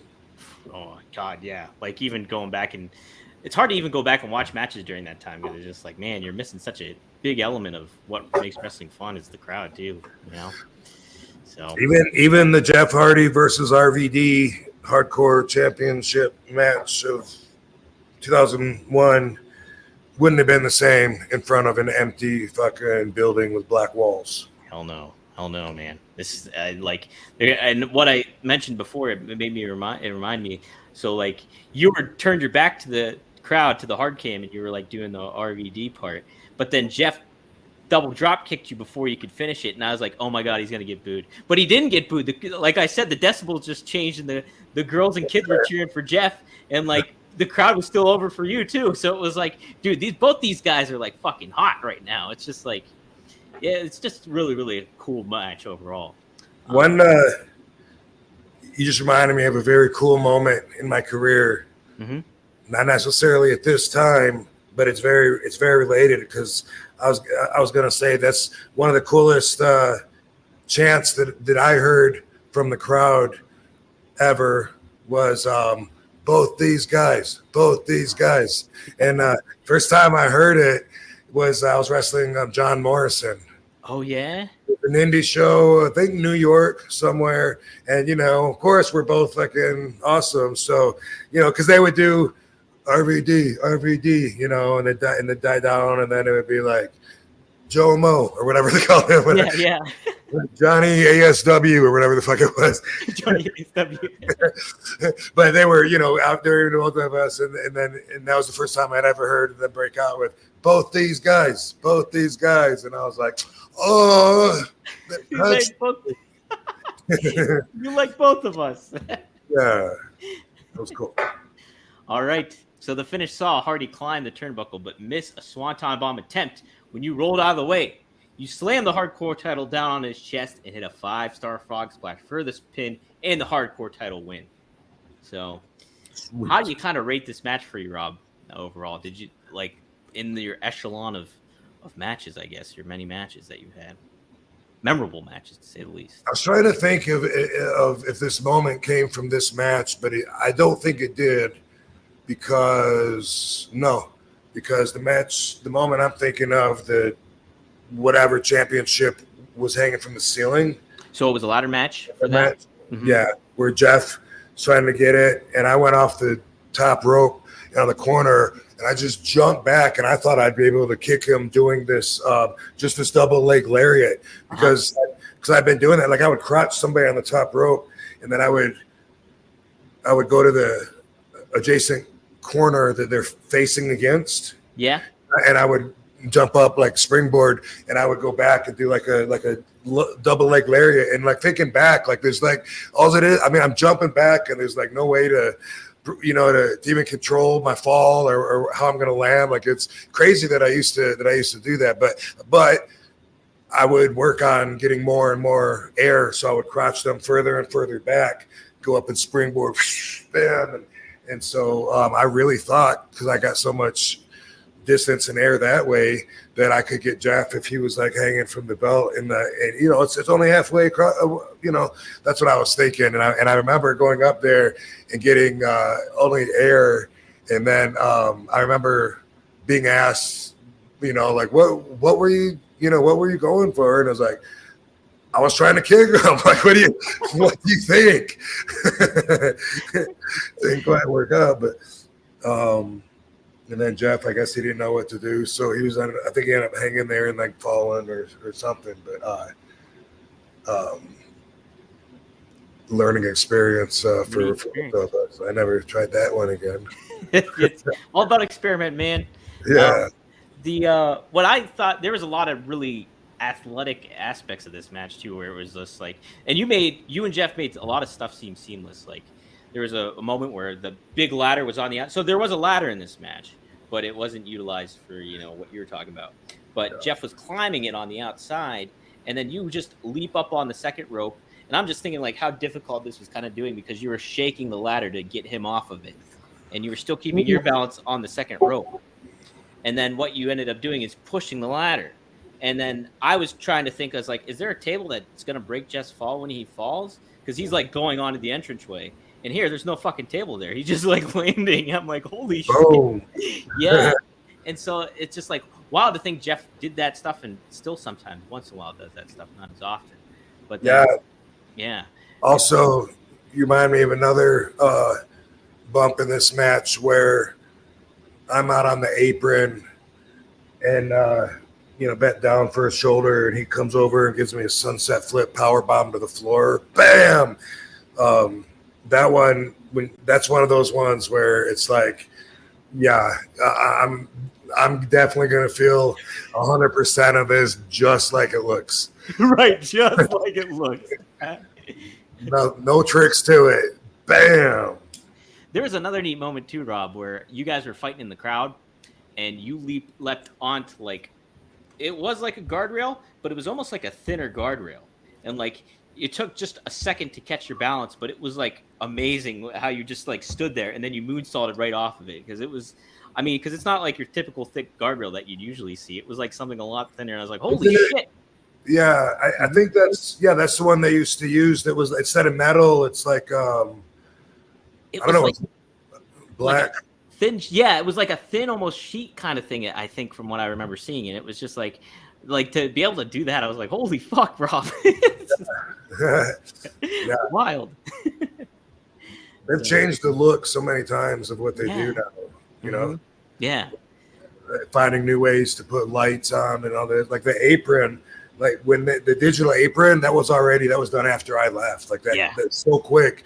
I watched one time, I saw on TV, I was like, whoa, when did they start doing that? Like, something I was just there a few months ago, and I didn't know they invented that since then. Right, yeah. Well, it looked pretty cool. Yeah, it's pretty neat little aspects and like changes that they made. Some of it's like, you know, I always miss like the huge ass sets that made the pay-per-views kind of stand out and stuff like that, because now all they have is like the big, huge Titantron screen or whatever they want to call it now, but it's like that's the whole big ass. But that makes sense from a production standpoint because you want to save money and stuff. But anywho, overall, like, where would you rank this with your matches with Jeff? Like, is this number one, would you say, for you and Jeff on your list, or?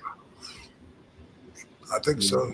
I think it's pretty damn good. As I remember, it was the best one. I always liked wrestling with him. You know, had some shorter matches, some longer. This one seemed to really, like I said, give us time and the environment to be able to go out there and really show them what you got. It's the correct showcasing to exploit our talents. 100%, man. Yeah, it's like you and Jeff. It's like you guys got like such kind of cool personalities in your own way that you're your own unique person.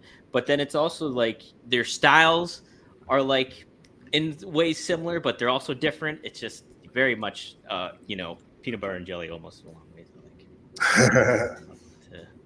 I'm a big fan, Rob. Big fan. All right. Awesome. It's time for some Ask RVD a little bit. Let's see. This was an interesting one someone asked. You know what I need to do? What? Take a huge puff of a doobie and hold my breath, and you time it, and we'll see how many holes I have in my lungs from all this marijuana. I'm sure I'll ate away at. I'm only going to be able to hold my breath for 4 seconds. Look at me. That's it. I have full confidence. Lie in here, bro. Rob, I'm going to say it's only going to be 2 seconds. But that guy will say that I'm cheating and that I'm really breathing through my nose. So Never mind. Not a good idea. I don't. Listen, you don't want to play into his games. Do it in the pool. Right. Let's go in the pool, man. You want to go in the pool? You can't stay at my place, but you gotta leave after. But we're holding the breath. I'll bring the laptop. Yeah, there you go. I guess then I could cheat and like come up somewhere off camera, unless you put the whole pool in it. Look, like show the whole thing. Bam! Yeah, Rob. Damn.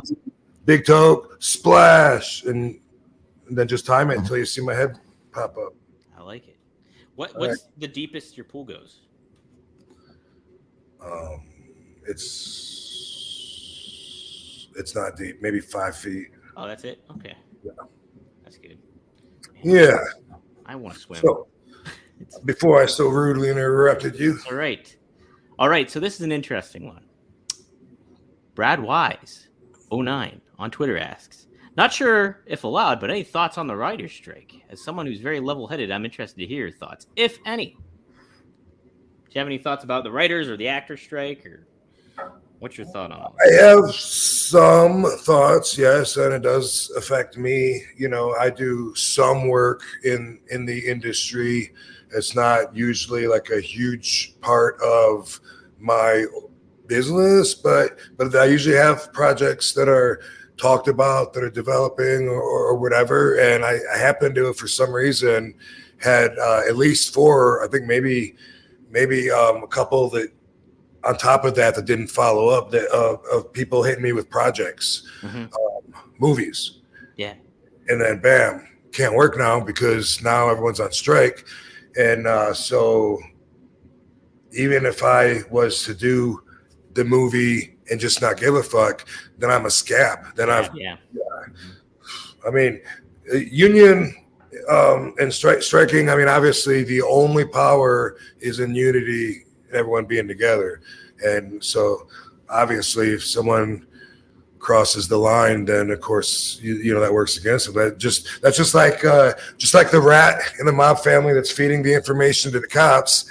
Like it's working against the family, causing all of their plans to be unfoiled, and it's the same thing, right? It is the same thing, yeah. You don't want to cross the line. You don't want to do that.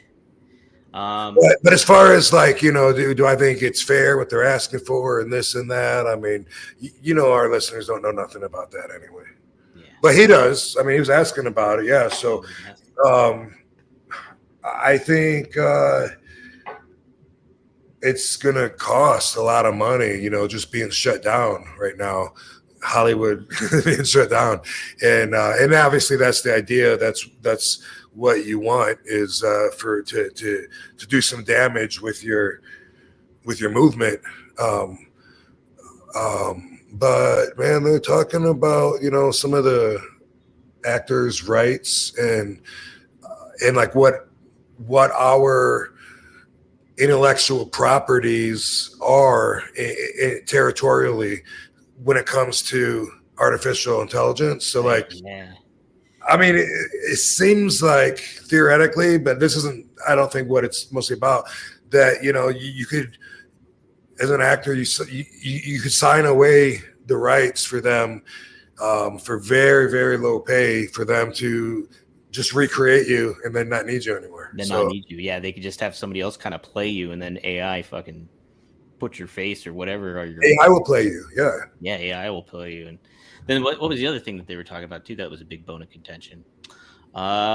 Shoot, just like the matter of just like a lot of like these actors that, you know, you're kind of thinking more about the actors that you don't see, like the background scene guys that are, you know, SAG and all that stuff.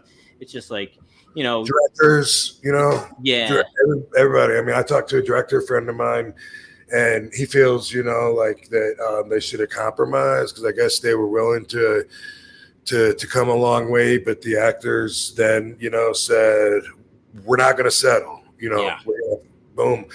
And I get these emails like every day from Ann Fresher or Drescher.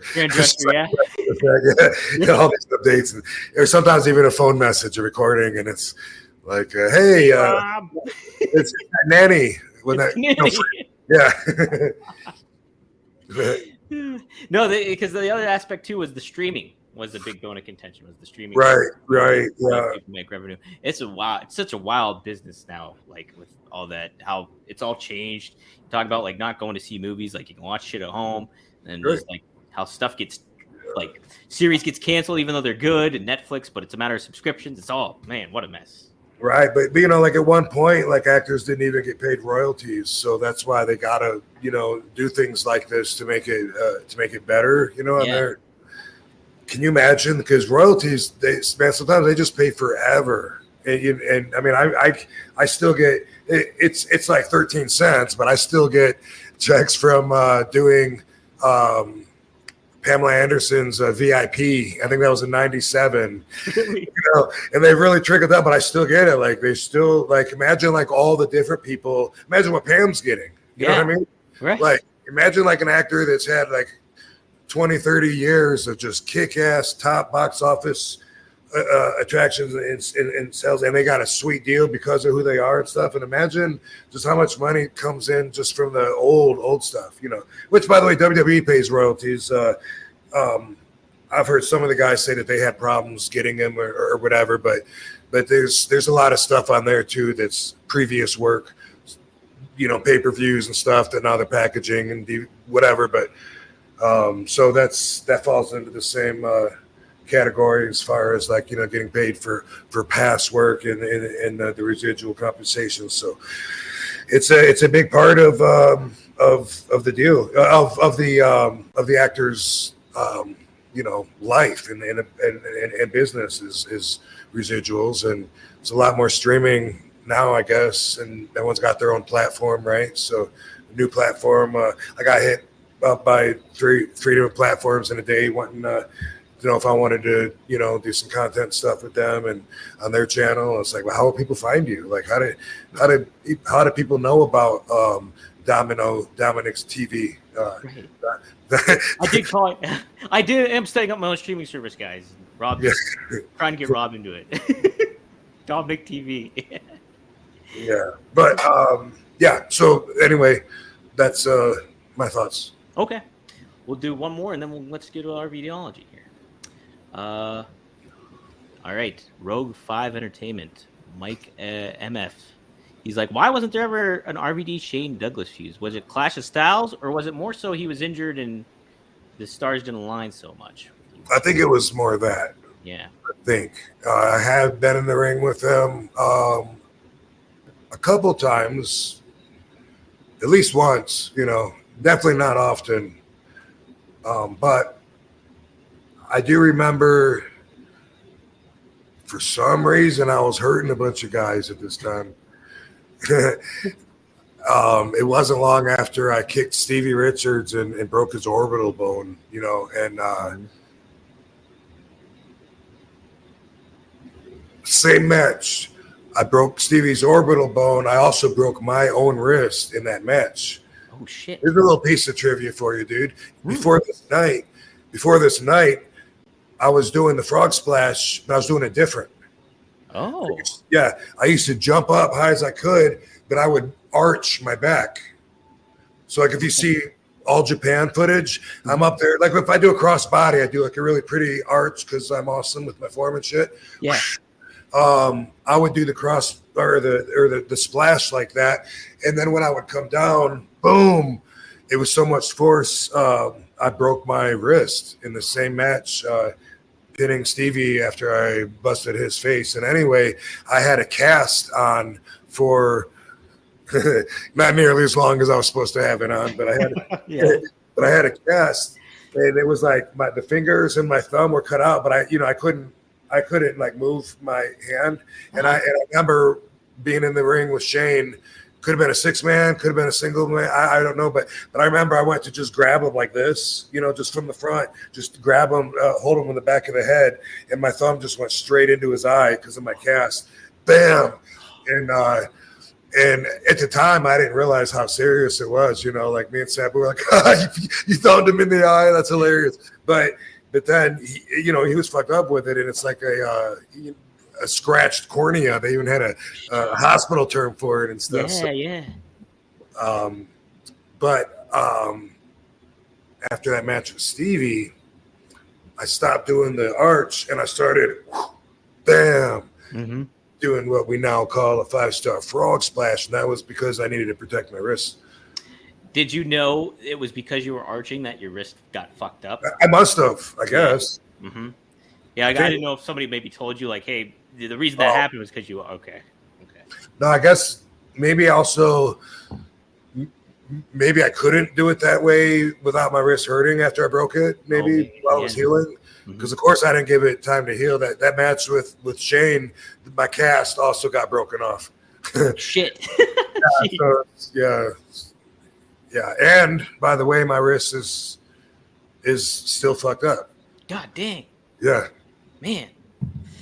But not just from that. From that, but also that on the top, but also underneath from a match I had with Dory Funk Jr. in '93. Man. Yeah. So it just compiles up. Like they say, it ain't ballet, Rob. That's what they say. You want to see something? Let me show you how far I can bend my. And I don't know why I'm showing you this. I mean, RVD's a superhero. I don't know why I'm showing them my vulnerability right now, but wait. Okay, they're straight, right? Yes. This is me putting my hand up as far as I can. Really? This is my range of movement right there. Wow. That's all I can do. Wow. That hurts even like right there. Really? Oh man. That hurts, but my forearm makes my forearm tired, and it's weird. But anyway, that's why like I got to do push-ups on my knuckles because I can't fucking. Yeah. With the wrist. Back handsprings too. Damn, I do back handspring in the ring or the running, the Rolling Thunder where I would do a round off and do a backflip on the guy or whatever. Probably fans didn't notice, but I always got my knucks on this hand for sure. Sometimes I would do this if I needed to have a little balance, or sometimes do that. You'd always do it ever since you broke your wrist, or you kind of got learned? You learned. No, my wrist quit bending. Yeah. Oh, okay. Yeah. So you had to. Yeah. You just had to. But well, yeah, my whole career.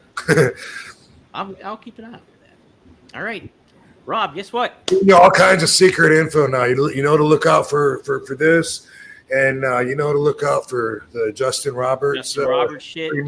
Pre-match convo. Yep, I'm gonna keep my eyes peeled for that for sure. He's up there and he's like trying so hard to do his job, and I'm going, dude, you got to see this girl behind you in the third row. Oh my god, Turn around, Justin. You saw the girl in the red, right? Dude, what? Are you ignoring me? Bro, hello? Am I even here? Yeah. While he's doing he got good at it to where he would no-sell it and made it less fun. Still good, though. It's still trying to get at it. You know? See, that's the good kind of ribs. That kind of stuff. Right, yeah. And then I would shit in his bag. Yeah. The universe balances out. But for some reason, right back to the breaking point when they told me that they wrote the song for me. I did the music video with them, and I was doing the same thing on there. But now when I look back at it, I'm like, what an asshole that I was doing, because like you couldn't hear what we're saying because of our conversation.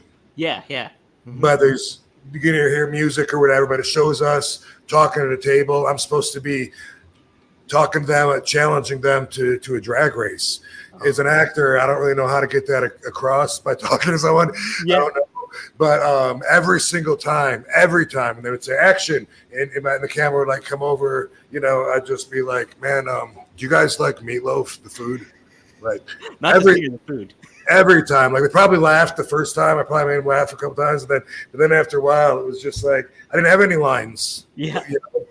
And so like every time, I was just trying to be stupider and stupider. And looking back, I would redo it differently. If I had the breaking point music video to redo, I'd put a little more effort into it. So you just learn as you grow. That's it. That's it. That's all we can do. Hey, it's time to learn now, because Rob, it's time to wrap it up. Wrap it up. All right, dude. Rob, I learned a lot with accountability. I kept that factored in this week. And just kind of thinking about it throughout what my job is throughout the days, whether it's doing social media, whether it's writing about wrestling or whatever. It's just like incorporating what is expected of me and what needs to be done of me. And then, yeah, it's just like, and then not only that, not from a professional standpoint, but yeah, personally wise too. It's just like you want to be held accountable for, what family or loved ones or friends expect of you or certain things like that. So I think that's like the competitive one. I think accountability is always one I'm going to really like grind away at, because I think it is very important, It's very important. Yeah, I like how the things that I talk about, it threads through the show always. That's because those are my values. So it's just when I'm not doing the podcast, I'm saying the same stuff because this is just me. So I can't tell you how many times I mentioned accountability. I drank a little bit too much, and I'm holding myself accountable for it. That's the self-loathing part.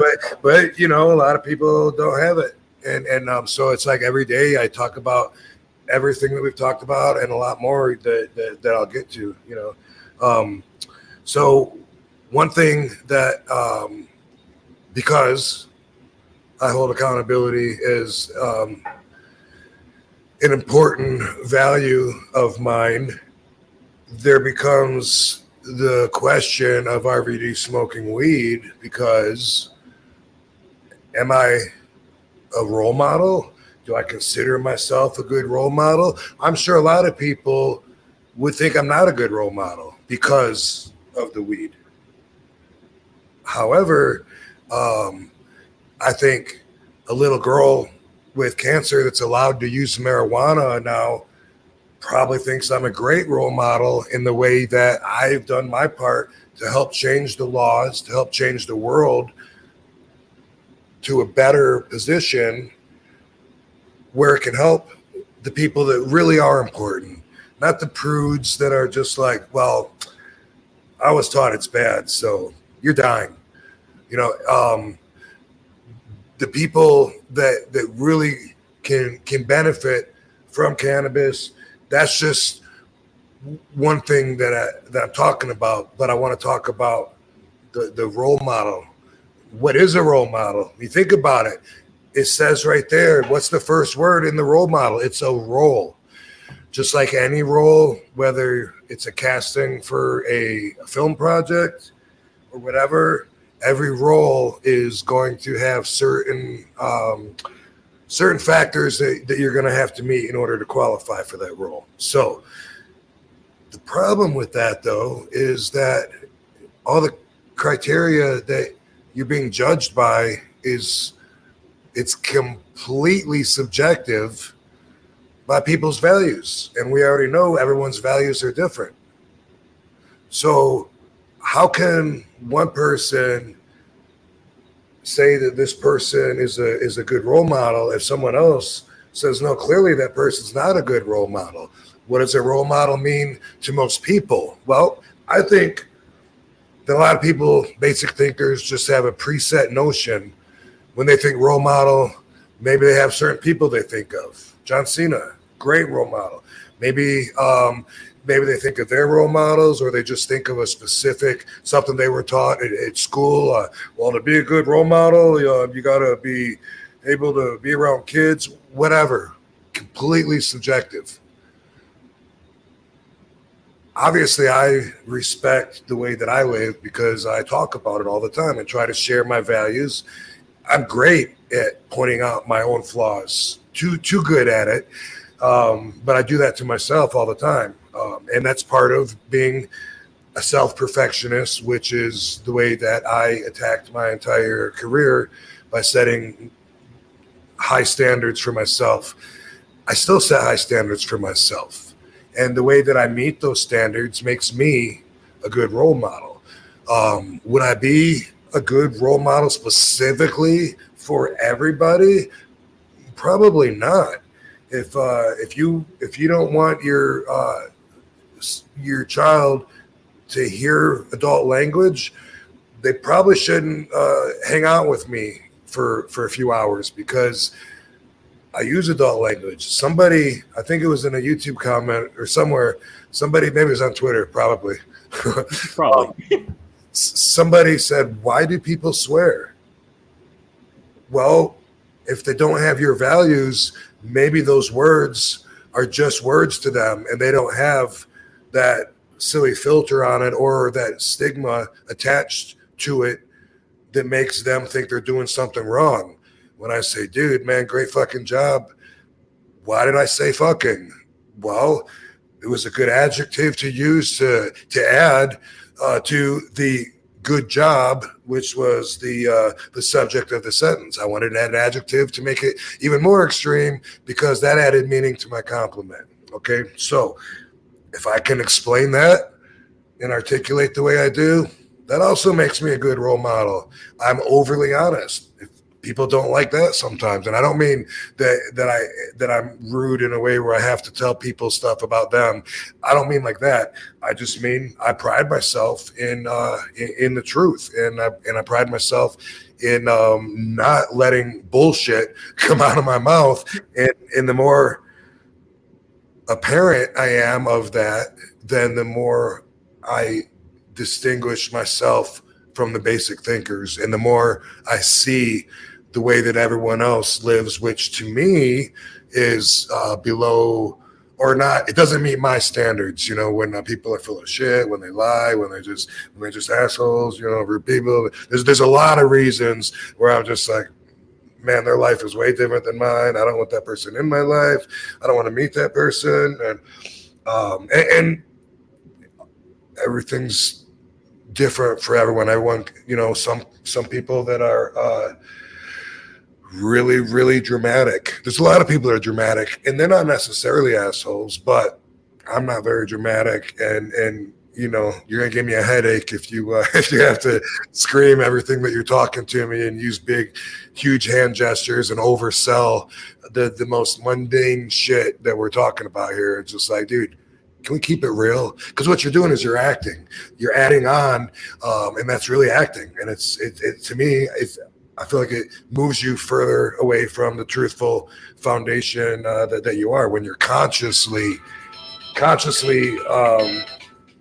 That's a dude that wants me to do a movie part, but I'll call him back. Yeah, when you're consciously controlling your actions, you know, in a dramatic way, then you know, it's acting. And I'm not saying I don't act, but anyway, you know, one time I was overseas, and me and Sabu took a walk we were in the arena, and we went outside to, I think it was in Japan, but outside to walk around and to smoke a joint. And I was smoking, and it just seemed like everything was closed or whatever. Like we didn't even realize what I was beside. And I turned around, and it was a school, and there was in the window you could not see in. You could only see one way on the windows. And I was smoking a joint, and I remember thinking like, oh my God, like this could be a whole classroom full of kids watching an RVD with this doobie like right outside. I can't even tell if anyone's in there or not. And then I thought, if so, I hope they don't think it's a cigarette. Oh yeah. That was my first thought, you know, like hopefully they know that this is cannabis, which is magical. That's why there's no lung cancer that silly kid was talking about. And you know, here's a silly conversation they'll have. Unless it's changed, you know, they've said that there's never been any deaths reported from an overdose of cannabis. But I don't know, that might have changed recently. Well, all of a sudden they're gonna like have they're gonna find a case or two, and then all of a sudden it's as bad as cigarettes. You know, it's a very uneducated and predetermined bias judgment that would keep people from thinking that I'm a role model. What else, you know? Okay, maybe sometimes I get TV shows thrown off the air for having a threesome. By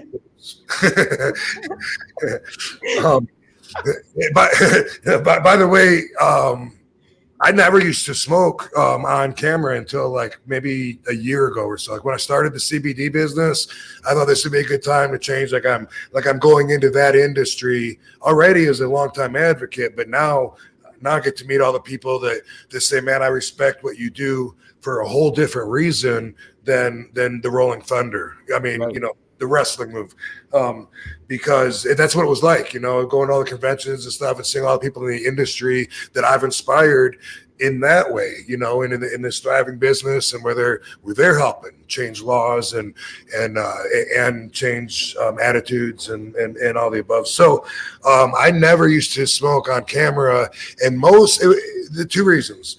One, because I didn't want like Nancy Grace to use it against me and be like, you know, you have children who are your fans and you're smoking on YouTube, and what do you think these kids are going to do? You know, in which now I have an answer because, you know, I'm older and have had this conversation so many times and stuff. I feel pretty comfortable with the fact that what I do as an adult, obviously I'm okay with it. and for those reasons, I think I'm a good role model. I don't think kids should smoke. I don't think kids should fuck. I don't think kids should drink. I don't think kids should run the White House. There's a lot of things that I think should be for adults and things for kids. And I think the kids should understand that, and adults should understand that. And so, you know, the whole world seems to be always looking out for children because with their values, that's what's most important to them is the kids and the next generation and how you're affecting like these people coming up. And it is a responsibility, but for my values, you know, like, does it have to be the actual structure that's behind every decision that I make, fuck no. Not if there's no reason. But you can hold me accountable for everything that I say, and I'm responsible, you know. So anyway, I also thought it was didn't like the way I looked smoking. Like I always just thought like gross, like it's not, you know, flattering thing. And so those were the reasons like I never went on camera and smoked. But now I'm like, you know, what I'm doing isn't illegal. It's completely legal, and we're almost where it's legal everywhere. Like I said, there's like, you know, 12 states that don't. And by the way, federally, it's still illegal, which is because of the marijuana tax stamp act of 1937. So yeah, that's for a good reason. That's up to date. Yeah. A lot of people that would be like, RVD being a role model, a lot of them cheat on their wives. Ooh. Are you a good role model? Is that what you want kids to learn how to lie and cheat people and waste people's lives believing in you when really you're a piece of shit? And I'm not saying you have to be a piece of shit well, you're kind of being a piece of shit, at least at that moment. And you know you are. Yeah. You know, I mean, I've had relationships that I learned from where I was a piece of shit. It makes it easier to recognize in other people. But that's when I was really, really, really young. You know, I made it through the whole thing with the Evil X, admiring myself, respecting myself for all the choices that I made. And so for that reason, I think that I'm a good role model. I don't believe in lying. And you know, if you ask a lot of people, like, would you consider yourself a good role model? A lot of people, the first they're going to go and just, if their answer is that they have to name a horrible thing that they're not, you know, are you a good role model? I mean, I'm not like the worst person in the world, you know. I don't. If they start, you know, like, I mean, I don't like go out and kill people, you know, like, dude, you just answered the question. You're not. you said a lot more than you realize. So, you know, if you don't think that I'm a good role model for your children, then that's cool. Then, you know, don't tell your children not to look up to me or whatever. But I'm not bragging, but I am what I wanted to be as a child. Everything, you know, I wanted to be a professional wrestler. I wanted to be in action movies, you know. I'm not going to name my ridiculously large list of accolades and accomplishments, but hopefully you get the picture, though. I mean, what I have in my life, not only did I work hard for it, but I did it using my values and holding on to my values and improving my values, definitely. And so, you know what? This is my role. So if someone asks me if I'm a good role model, it's subjective. It all depends on what your vision of a good role model is, and that's it. Nothing else matters. And everyone's going to have their own biased opinion on that. You know, people are really worried right now about the whole transgender thing going because of how that could affect the younger people coming up. They don't want, you know, certain people don't want kids coming up thinking like it's normal to want to be the other sex or whatever, you know. And there's always the people that want to hold back progress, and there's always other people that want to move forward and away from, you know, what was. And because of that, everyone's got their own damn opinions, and it's subjective. So you got to decide who's a good role model for your own kids or for you, as a matter of fact. Because even as adults, we're inspired by other people, and people serve as role models without even trying to. It's not like you apply for the position and fill out an application. It's just how people react to you. And so do I have that in mind whenever I'm in public? Absolutely. That's what I was saying. Like on Twitter, they don't know they're on a public platform. They're just having a conversation. There's no accountability. Nobody knows who they are. So they can say whatever the fuck they want and not care. Someone like me, I am conscious of everything that comes out. I'm not saying I'm perfect. I'm far from it. But this is my effort, and it's the way that I live. And so if you don't think that, or if you think that I'm a bad role model, then okay. I'm not insulted. I don't think. I'm not really sure how to take that. but you definitely have the right, to try to manifest the pathway that you're trying or hoping to produce in your own way. So for parents that want to know how I feel about smoking weed, that's how I feel. And if they, somebody wants to say, but dude, you're getting baked like in front of, and the kids are, I smoked 2 joints while we're doing this podcast right here. And I don't feel like I would fail too many sobriety tests right now. I mean, I feel like I'm talking all right. My eyes are red. Ooh, but they were red actually before the show started. And that's because of my night last night. Anyway, a role model. Yeah. And I'm not like, you could do much worse. I'm actually like, fuck yeah, who would want to be RVD? Are you going to consider yourself a good role model? Boom, next week. Boom. I got something to think about. I know that much. Yes. I do. Because it's like, I've never really put in certain ways, maybe I've considered myself like factored in, am I a role model? But it's like, I've never really consciously thought about it to an extent of like, hey, but you know what? To your point, Rob, it's like if you're looking at from like a career perspective and like a driven perspective and a philosophical perspective, it's like you fit that category as a role model. Like if somebody wants to, thank you for your subjective opinion. Hey, yeah, you're welcome.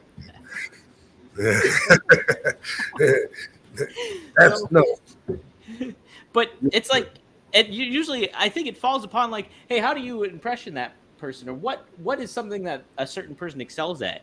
And if you exude that to somebody, that could make you a role model to me. You know what I mean? You know what? Imagine like The Rock. How many grown men in their 50s do you think are inspired by The Rock? I mean, it's not just kids. Yeah. We all have people that, whether they want to or not, we pattern some of our thoughts, efforts, dreams, or whatever around feelings that are inspired, in a reactionary way to what they're doing. I mean, people post on Instagram, that they're, whether it's partying, living the best life on a cruise boat and, in the tropics, or whether it's someone in the gym working out real hard or whatever. Like, there's so many. They're all meant intentionally to inspire, and they're all serve as their own models for people that are looking at them. Right. Yeah. Mm-hmm. So it's definitely subjective. It is very, what you grew up on and what, the impression that people have on you. And hell, like how many people preach about being a role model and they're cheating on somebody, or, they're living an alternate lifestyle that's like, a hidden lifestyle that they want to keep from people, or like, right. That's exactly. Yeah. And, or you're talking about too, you're smoking on here. Well, what if somebody's smoking a cigarette? What is that on here instead? That's like, you're giving off a worse impression that way if you're doing. Well, you should be.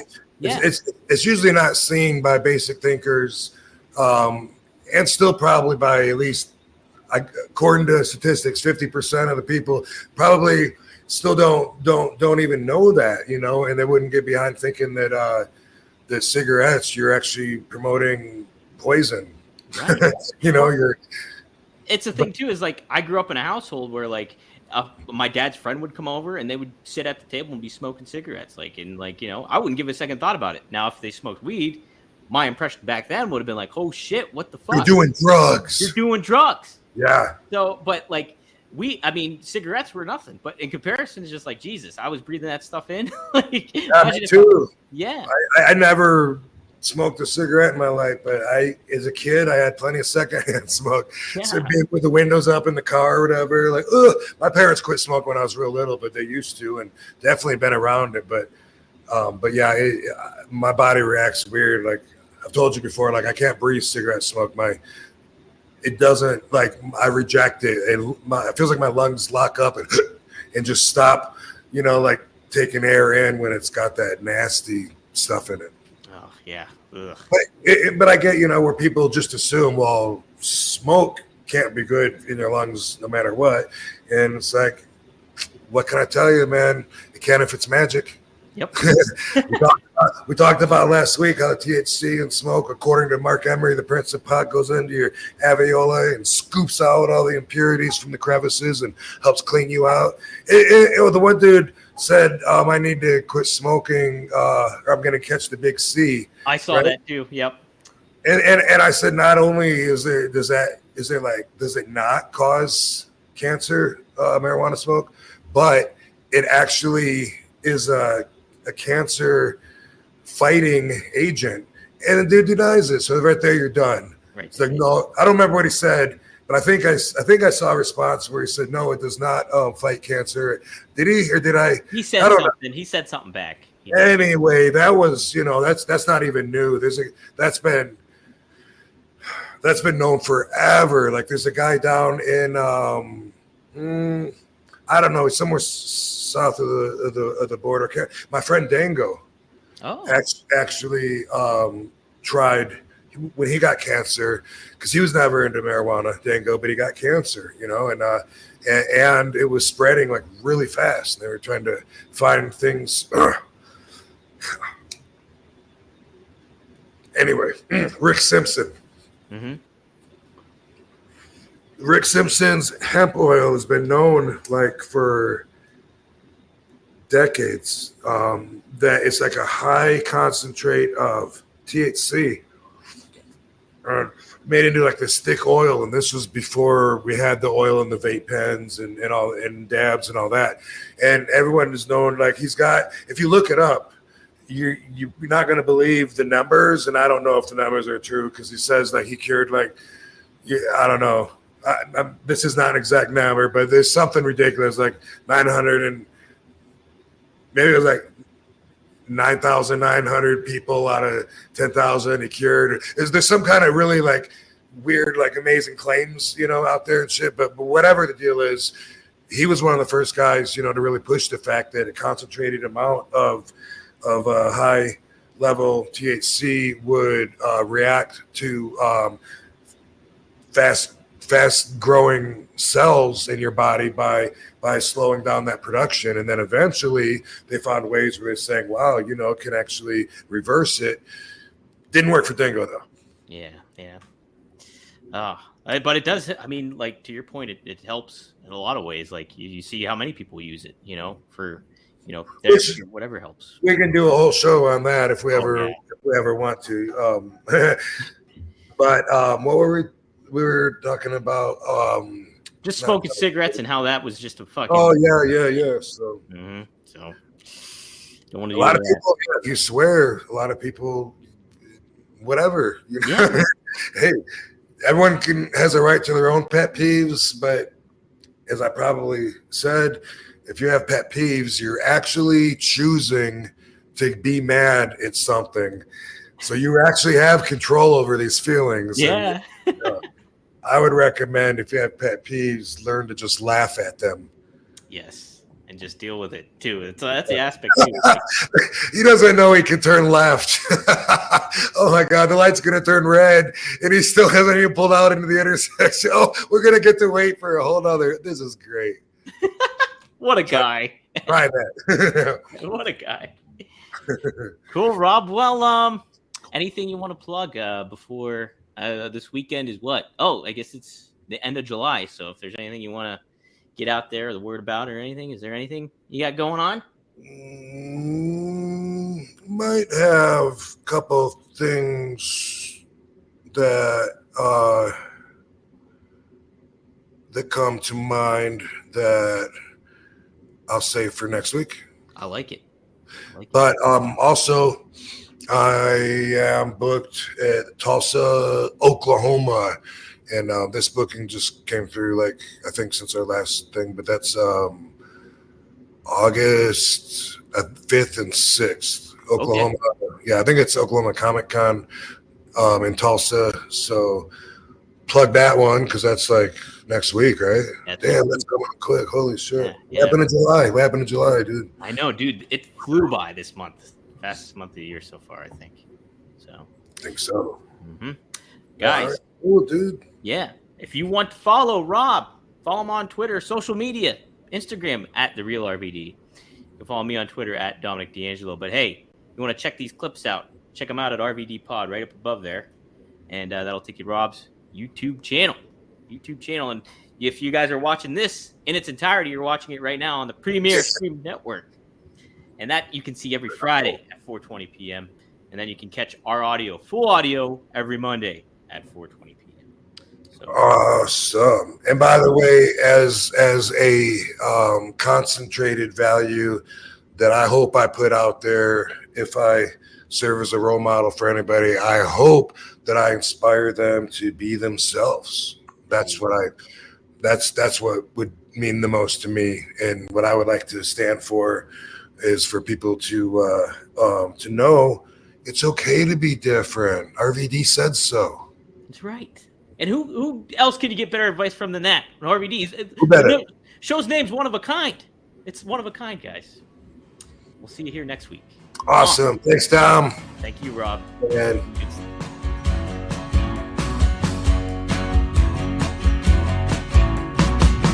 I was waiting for some kind of sign, some kind of indication I was wasting my time. I got myself a